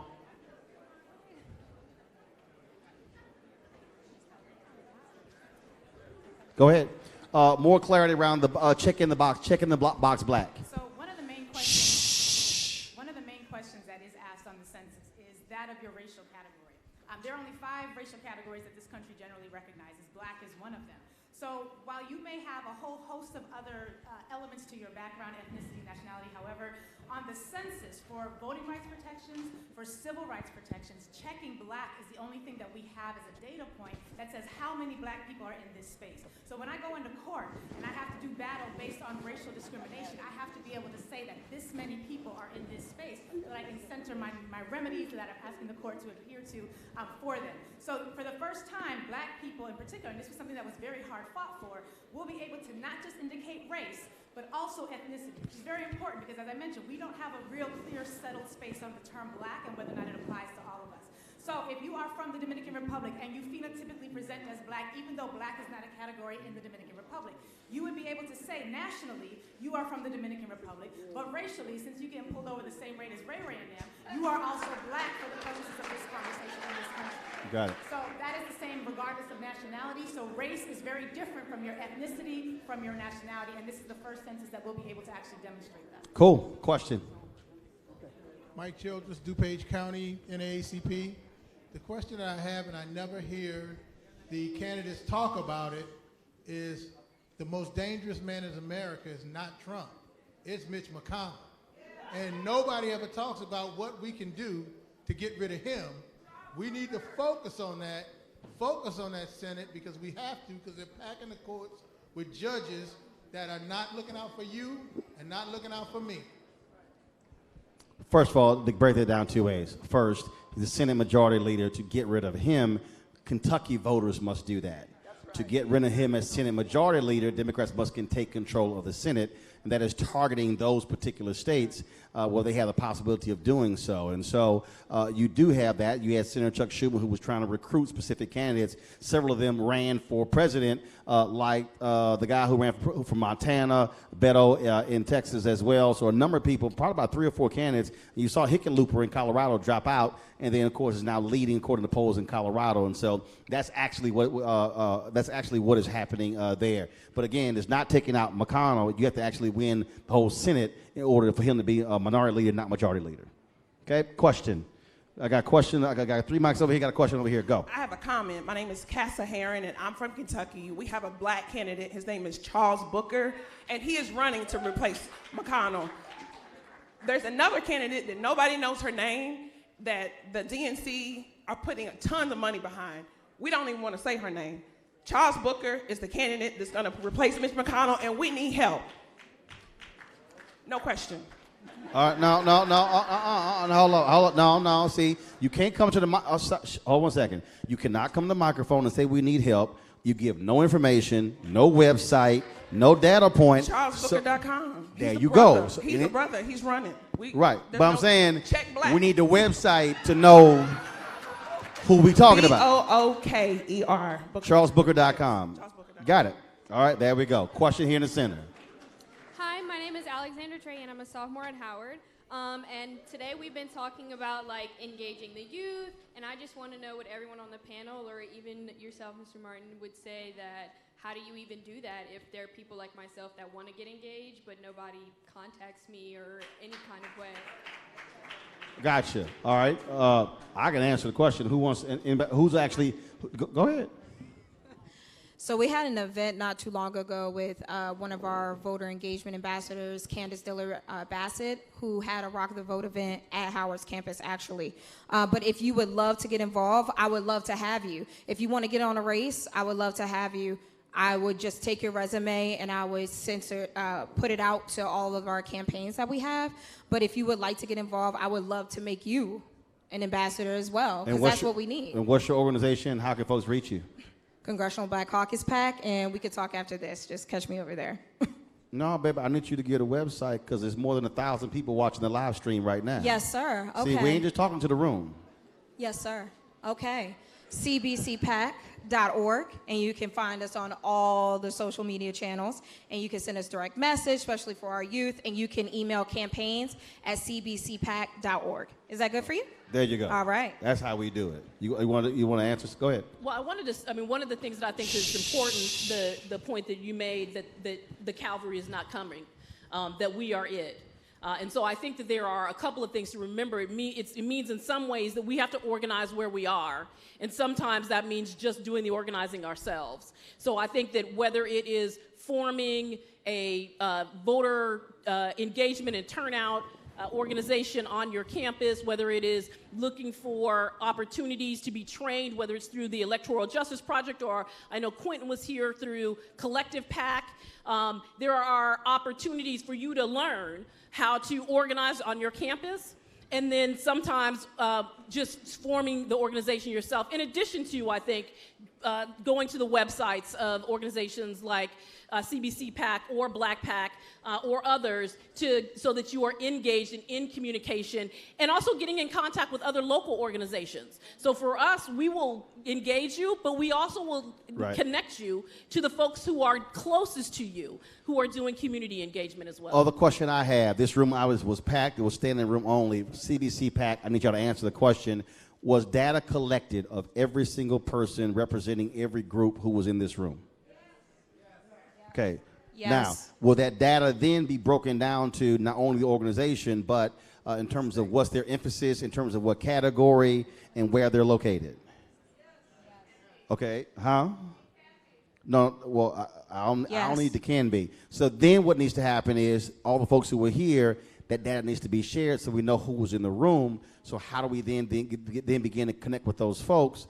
Because you had, like, for instance, I know, look, Divine 9 members alone represent more than 2 million members. And so part of the problem, I'll be perfectly frank, with gatherings like this is that we don't take the power in the room and then mobilize those individual organizations. What we do is we only talk to leaders, not the folks who they represent.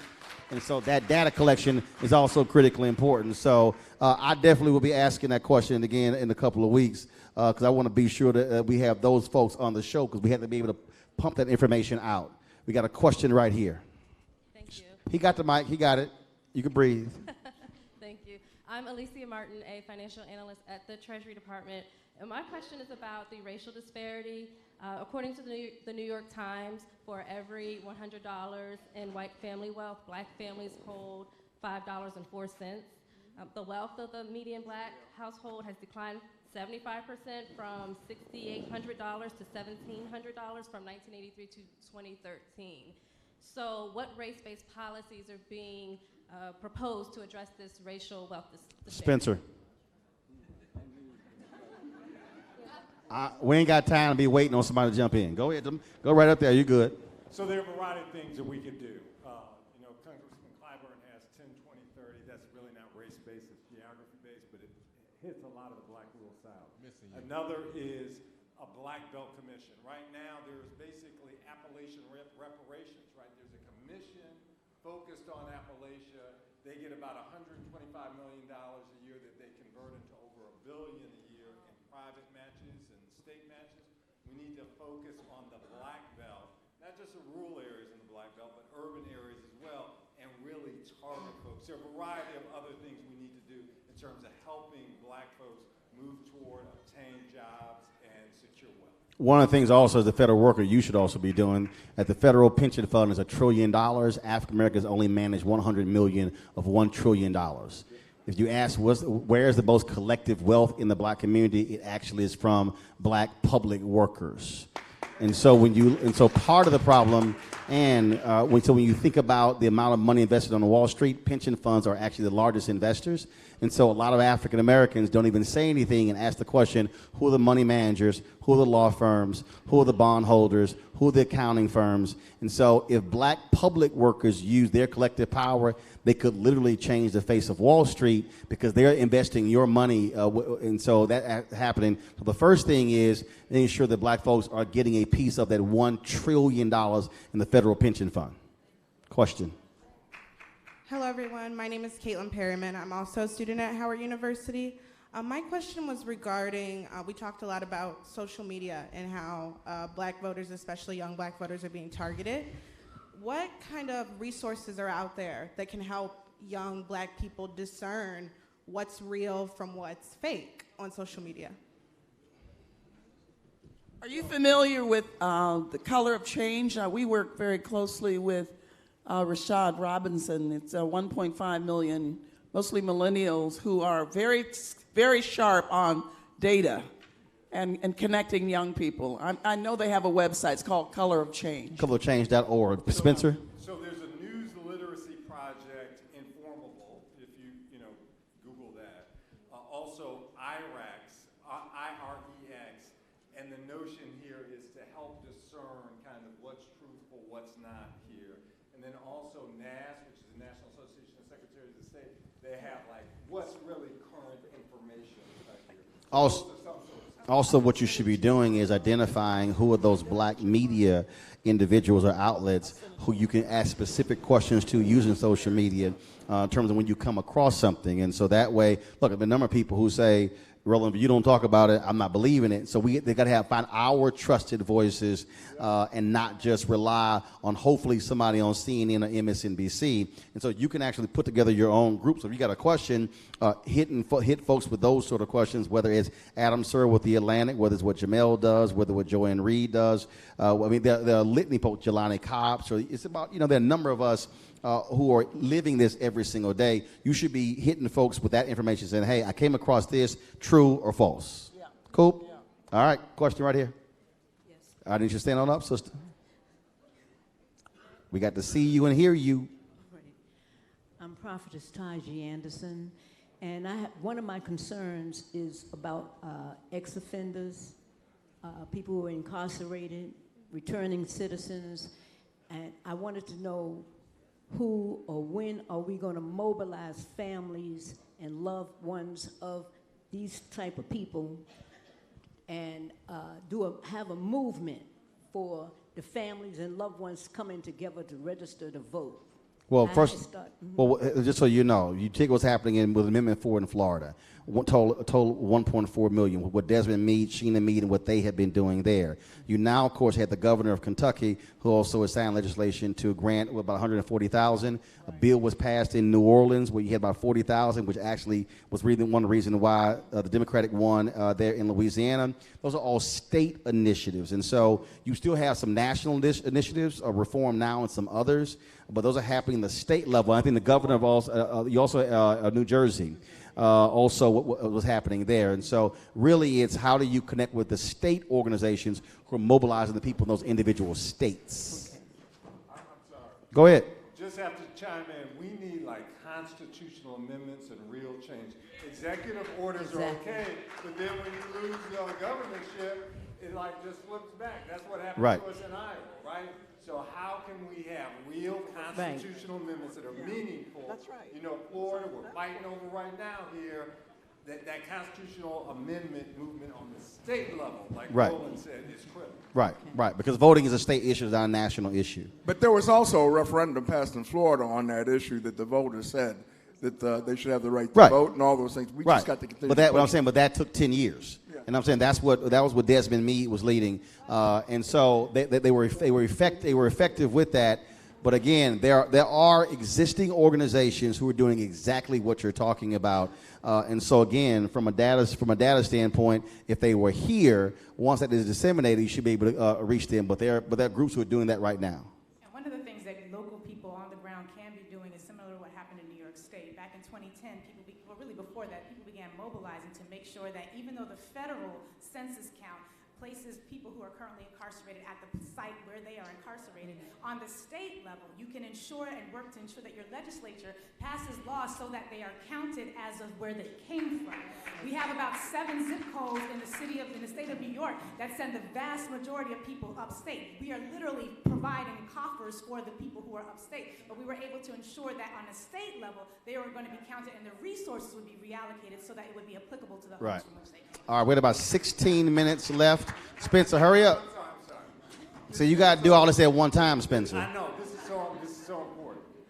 So right now in Florida, they're fighting over fees, basically saying, oh, you got to pay, like a poll tax, right? Okay, yeah, you can vote, but you got to pay your fees first, right? And we have to stand up for these folks, because people, I'll tell you, it's like, who wants to revisit? I don't want to revisit the most embarrassing thing I've ever done or whatever and have to face it. So we need to like stand up and fight for our brothers and sisters on this, because sometimes they'll stand down on it. You have to stand up. I'm sorry. All right, question. He got it. Thanks. First off, I want to thank the panelists so much for speaking. Arguably, the signature moment of the Obama administration was the passing of the Affordable Care Act, and unfortunately that has been close, it's almost in disrepair and it's not there. My question to the panelists is simply, how can the medical community align with the Congressional Black Caucus to support this mission to make sure that we have policies in place that do not dismantle the Affordable Care Act? And also, I would also ask the panelists what their thoughts are in regards to gun violence, if they wish to talk about that. Dr. Lorenzo Norris, Associate Dean of Student Affairs at George Washington University. When you say the medical community, define that. I'm sorry? You said medical community, define that. By medical communities, sir, I would include physicians, physician assistants, nurses, techs, all of us. Medicine is a team. I think at times there can be too much of a focus. I would include my colleagues in social work, everybody that is involved in the healthcare of various communities, and for many people at this point in time, we consider this, point blank, is actually a matter of life and death, because we actually see people dying when you do not have insurance and things of that nature. Our EDs are overcrowded, and minorities are disproportionately affected by this. Anyone? Well, let me just say this. I don't think we can fall for the trap that's being laid. We had a good start with ACA, but there's still more work to do. And you've got a variety of different approaches that are coming out of the Democratic Party right now. You've got single payer, you got Medicare for all, you've got public option. All of those things should be put on the table for discussion. But let's not lose sight of what the president and the elected leaders on the bad side are doing on Capitol Hill right now. They want to tear apart ACA. They want to take it away. Okay? They want to start over, and they don't even have a plan to start over when we should be really building upon what has proven to be a success. So we can't fall for the trap of saying, well, Medicare for all is good, but building on ACA is bad. We can work that out in the end. What we've got to do is say tearing apart ACA is bad. We've got to build upon it. Let's work on building upon that, but let's not take health care away from Americans, and specifically black Americans who are relying upon that program. You also have to look at the data. So for instance, when you saw all the stats that a majority of Americans oppose the Affordable Care Act, well, most media outlets would not break that down, because in the group that opposed it were a number of people who felt the ACA did not go far enough. So it gave the impression that a majority of Americans opposed the ACA when that actually wasn't the case. There were a significant number of conservatives, Republicans who were absolutely against it, but a number of the people in the opposition were actually Democrats who felt it didn't go far enough. but you didn't hear that explanation. And so that's why when people throw that out, just I'll ask, well, who's actually in that group when you talk about opposing that? But that's also where, if I'm you, in terms of involvement with National Medical Association, National Dental Association, working with those organizations to utilize their organizational infrastructure to also advance that. And that's also what's needed. And so are you involved in NMA at all? And so that's where all, them being able to mobilize folks. See, look, in King's book, KSO Community, he said there are 4 institutions that can actually are properly positioned to save Black America: the Black church, the Black press, fraternities and sororities, and Black professional organizations. He lays it out in KSO Community. Part of the problem is that we have not effectively utilized our power.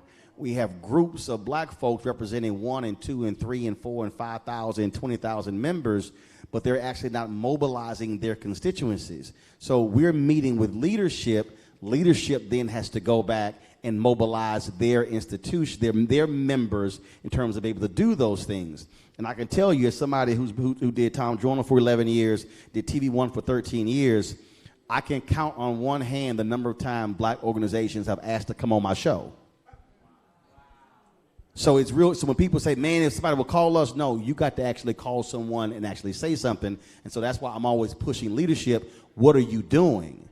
Not what are you saying, what are you doing? Question. Just really quickly, as it pertains to gun violence, you also asked about that. One of the models that we've seen on the ground that works really well in the city of New York is the Cure Violence model, which looks at gun violence as an infectious disease. So the issue isn't just who shot who, it's who is that person related to who might retaliate, when is the funeral, how do we get there and intercede ahead of time. And it's really based on a consulting, almost a group therapy model, but it treats every single person that is mapped in connection to the persons who were involved in the shooting as potential carriers of the disease. And so when we switch the language and we switch our approach to it, we can address it in ways that are very effective. Erica Ford's group, Life Camp, there are a number of groups that the Cure Violence model is very effective both there and in Chicago, and being able to shift how we look at gun violence as not just the I shot you or back and forth, but as a systematic disease that can spread and have ripple effects. It's been very, very effective. Question. Yes, I'm Caitlin Cobb, personal assistant to Barbara Onwine and social media director, executive assistant of the Transformative Justice Coalition. So my question is, how are homeless people being counted in the census, and what initiatives are being used to make sure that homeless people are counted? It's a great question. So I can speak to what's happening in the state of New York, and I hope that this is at least what's happening in other states. What is happening there is that on a citywide level and on a statewide level, we participated in what's called the LUCA process, which is the local update of census addresses. So every shelter, every building that houses home insecure persons is going to be able to provide a count for the Census Bureau. What's challenging for us, however, is people who are doubled up and tripled up. So when you are in a shelter and there is a formal structure there that can account for who is in and who is out, that's one thing. But all of the families that are 2 and 3 families living together in one apartment, where they may be afraid that if they submit the census, then the landlord might find out, which they won't. But it's important that we are clear that we have to target not just the people whose names are on the lease, but everyone who is involved in that family. And so having targeted outreach to our doubled up and tripled up, particularly through schools and through daycare centers, which tend to be very, very effective at communicating with families who are experiencing these types of housing insecurities, that's one of the best ways we can catch those folks who are sort of out in that loophole that aren't going to be caught in an institution count. Can I just add to that? So I think that one of the things that's important that you just lifted up, which I think is important for folks to know, and that is tied to a number of the questions here, there are folks doing this work right now. And so one of the important things is to do some investigation and figure that out, and maybe there's a way that we can figure out how to get information, and I know that we said the stuff would be on the website, but I think about the folks at the California Black Census Project as well, or Black Census Hub, and there are specific groups inside of that coalition that actually work with homeless communities all the time, and so they're focused on going into Skid Row in downtown LA. They'll be focused on engaging those communities in Oakland, and I know that there's a number of grassroots groups here in the room, whether it's Freedom Block in Cleveland or New Georgia Project in Atlanta and others who I can't see, but they will be focused on this work as well. So I think it's important to look locally to find out who is doing the work right now, actually. Go right ahead. Hello, everyone. My name is Zarina Washington. I'm a recent Master's of Social Work grad at the University of Nevada, Las Vegas, representing Las Vegas, Nevada. And hey, y'all. So during my time on campus, I got a chance to work with a lot of students, and I also worked with our Center for Social Justice on campus. So I'm noticing a lot in my community. I am a first-generation college student. I also engage in social justice work, and I work with a lot of marginalized communities that we really do not talk about in those spaces. A lot of those communities, a lot of those members of those communities do not go to Black churches. They are out in the community, and they are still trying to live their lives and find some sense of empowerment. And those are people that sororities and fraternities do not address. So there are a lot of folks that we are not capturing in the Black community. And I wanted to say, in this particular space, how are we addressing Black trans women? How are we addressing those folks who do not identify as Christian, do not identify as Democrat, do not identify as straight, do not identify as all these traditional things that we see in the Black community, or those four things that are identified and those populations that are identified in that literature by Dr. King. Those who hold those identities, how are we reaching them? And I rarely hear us talk about that in any of the spaces that I'm a part of. Well, one of the things that, I'll address that. Stokely Carmichael spoke about this when he said, show me anybody Black who's been able to advance something has been through an institutional organizational structure. The reality is there are people out there who are not tied to anything. And I'm sorry, you likely are not going to get them unless there is an entity that's by design trying to reach those particular people. And so it has to be from an organizational standpoint. Politics is also about from an organizational standpoint. So there are groups that are doing that. What has to happen is those groups have to be amplified to be able to say this is the work that they're doing. But this is why I go back to media. The reason you don't hear about those things because you literally do not have spaces where Black media is talking about it. MSNBC is not going to have those folks on, or CNN, or Fox, or CBS, or ABC, or NBC. And so the structure that we always had in the Black community were Black newspapers and Black radio. Okay, so if you don't see with dwindling Black newspapers, or Ebony or Jet, how they've gone, and also with Essence of Black Enterprise, and now you have Black websites that are largely focused on entertainment, so then you have no medium to actually be able to talk about that. And so the key is, this is why I kept saying data collection. Who are the groups that are doing the work in all of these different places? So when someone like you says, I want to work with this area, go here. I want to work with this group of folks, go here. But as long as we don't even know what folks exist, then that's going to be part of the problem. So we have to have data collection to point people to go somewhere. So yes, if they don't go to church, if they're not in labor, if they're not in a fraternity or sorority or professional group, we got to point them to go somewhere, but you have to have organizations to do it. That's the only way. You can also create a Census Complete Count Committee, and you sound like someone who is already connected, and you would be perfect for creating that intersectional space that can touch into all of those spaces. A Right. Census Complete Count Committee, Google it, it'll explain the entire process to you. But to the point about media, this morning in New York City, we had worked with the mayor of New York and the deputy mayor, Phil Thompson, to bring all of the local and national representatives of Black media into a room, and we trained them on the census, how to talk about it, why their role as Black media was so important. Ain't We nobody's talked- meeting. I'm sorry. Are you? Well, you should have got checked. No, I didn't. But go ahead. It's all good. Well, we'll talk about it. That's We'll make all sure right. you'll be at the next one because it's the first of many. We only got 2.5 million. But go ahead. I'm sorry. I'm just messing with you. Go ahead.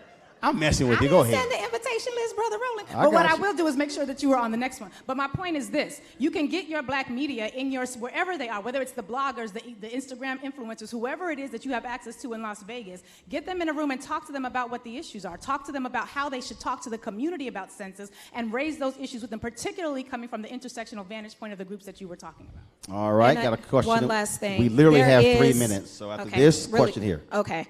Power Rising is a Black women's empowerment conference, and they talk to and invite all types of women to the space, non-binary women, trans women to the space, to bring together their political agency. I think this will be the 3rd year they have their event, and it's in Baltimore. I definitely suggest anyone to come. It's women from everywhere in one space talking about their political agency and how they can be better and all the great things that Black women are doing, and those who are trans are invited into the space. So that's another way to touch in that community as well. And Brother Rowland, I We will DM be you. there, and it's amazing. It's an amazing event. I've been every year, and I plan to be this year.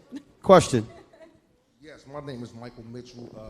I'm an organizing fellow for the ACLU of Ohio. I'm also the co-chair of All of Us or None, and I'm also formerly incarcerated. And as it pertains to the conversation surrounding ending mass incarceration, where is the conversation about where those individuals are going to go once they're out of prison? Say it again. Where's the conversation about where those individuals, that if you want to end mass incarceration, what is the plan so when they get out? Is it a plan to fail? Okay, so you laid out all those different things. Okay, let me just. This is what we have to stop doing one thing and then also recognizing what some of these issues are. There are 2.3 million people who are in prison in the country, 230,000 on the federal level. So the 2 million people, 2.1 million, are in state and local prisons. So you're not going to have national focuses. Again, this goes back to the same thing with voting.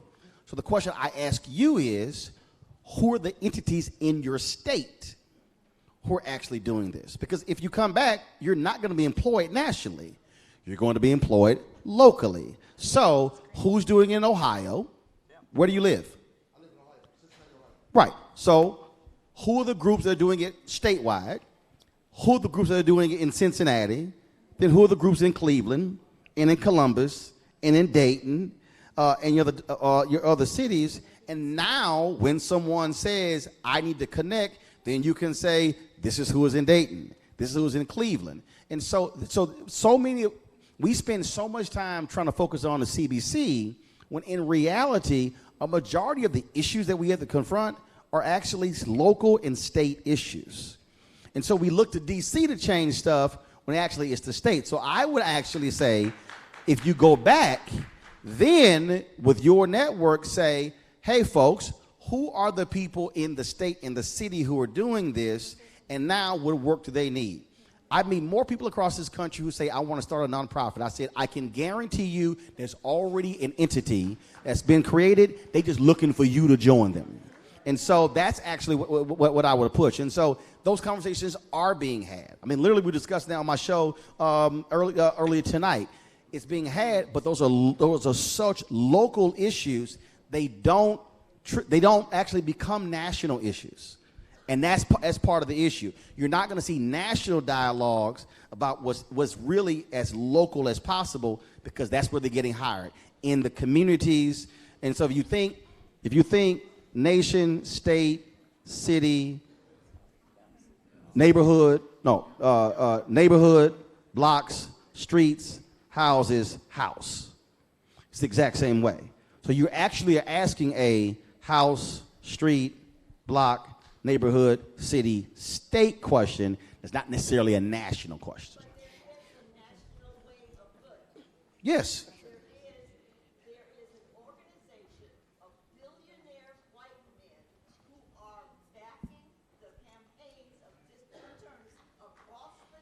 Yes.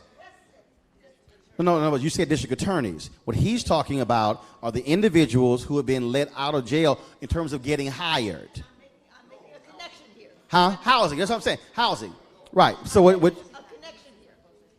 Those progressive district attorneys are releasing people from jail without the proper facilities for them to get back into society. Right. One example is San Francisco. Yes. And the street crime has spiked. Right. 30%. But what he's not asking about DAs. He's asking about the groups that are actually doing that to provide housing and jobs. And what I'm saying is those are largely going to be local and state organizations. So I would challenge you when you go back to Ohio is to work with people to identify those specific groups and then be able to spread that word, because again, what do they need? Is it resources? Is it people? Is it volunteering? Is it public policy? That's what's required. And so then when you come back here, you can tell us who's doing it well in Ohio. So then when somebody's in Georgia to say, oh, we can look to them as a model. I want to connect you right now. So behind you, Ray, can you connect with this brother right here? So Ray is from Freedom Block, and he. Question. Oh. They know each other. So then he knows the answer to his question. Final question right here. I Okay, final two. Okay, they'll be real quick. Okay. I am leading the census in a major metropolitan city, and so one of my questions, and we kind of touched What city? on it, Minneapolis. Got it. So, Not major, but go ahead. Yo, that was a great joke. What's wrong with y'all? God, so sensitive. Mr. Martin, Go I ahead. am not afraid of you. Okay. So, but what I want to talk Real about bitty is city. prison gerrymandering and how you're using the census to bring some awareness about that, because as you were saying, we could fix this at a state level. And I just want to know if there's some efforts going on to bring this to the forefront. So this is something that took a lot of effort and time, and it was done by coalitions of people throughout the city and state of New York. It would be great if whatever you're doing for census because redistricting is right around the corner. So first comes census, then comes redistricting, and winter is coming just like in the Game of Thrones. So we gotta be very clear that if you're able to mobilize around census, that is the perfect body to also be mobilizing around these other issues. We often have coalition intact for a specific issue when that is a body of people that has already gotten a rhythm, they've gotten together, and they're able to think critically about some of the intersections. I would use that as a basis for engaging with that work with some of the other groups that are already looking at that. Well, we did it. So we're now trying to protect it and make sure that it doesn't get rolled back. But I'm happy to talk with you afterwards about some of the work that was done there. Final question. And this is actually a comment, and I scripted myself so I could be short. I'm Dr. Cheryl Grills, past president of the Association of Black Psychologists, here with our current president, Dr. Theopia Jackson.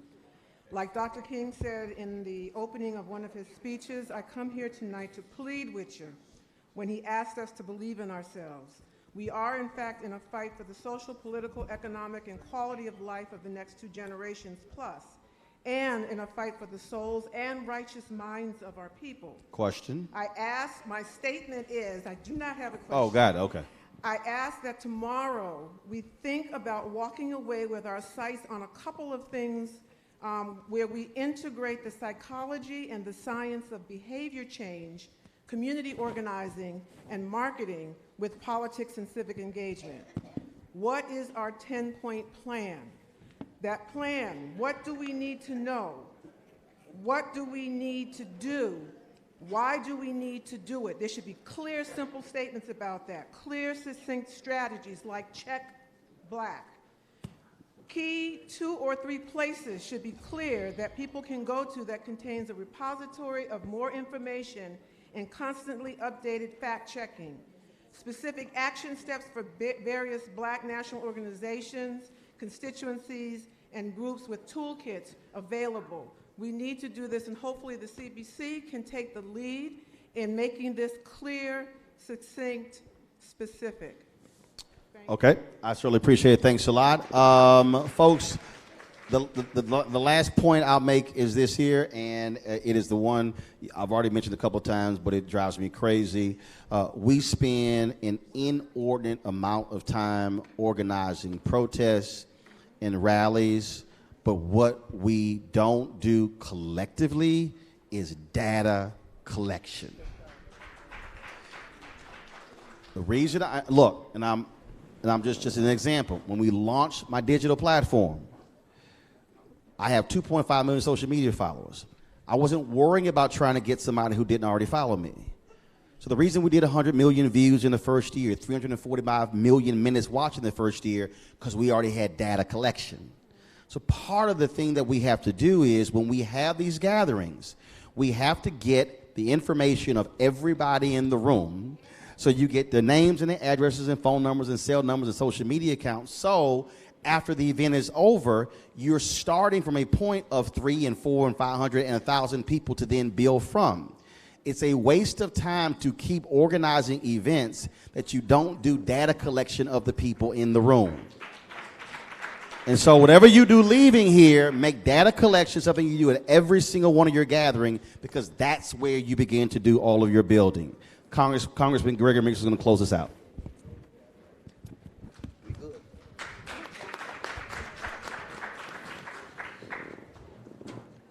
Let's give Roland a big hand.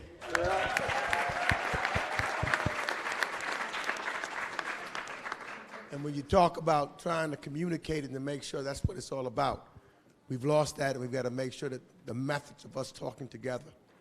I want to thank all of you, because those of you who are still here, we know how serious you are about making a difference and changing the fabric of where our country is and where it's heading. So give yourselves a round of applause. You should know that, this tomorrow morning, we want to make sure that everyone understands where to go. So tomorrow's session will be on the Capitol Hill at the Visitor Center, and it will start at 8:30. So it's at the Visitor Center in the Capitol itself, the Capitol Auditorium. We want to make sure that you're there. And some of the subject matters, I was listening to the brother that's talking about who was incarcerated, etc. Some of the subject matters of the questions that you will ask, because tomorrow is going to deal deeper in depth with reference to some of the policies. And so some of those subject matters will start. And for those who want to look up, if you don't already have the program with you or you have not seen one, you can go online at cbc.house.gov/2020 and you will see the whole program that's outlined for tomorrow, starting at 8:30 in the morning, led by Reverend Barber from North Carolina. Let's give our panelists, weren't they dynamite? The wealth of information, the knowledge that we have and they shared. As the Congressional Black Caucus, we deeply thank you for your dedication, for your time, and your educating those of us who are black. Those of us who are black. I don't care where you're from, but those of us who are black is what we need to do. Thank you all, and have a good night.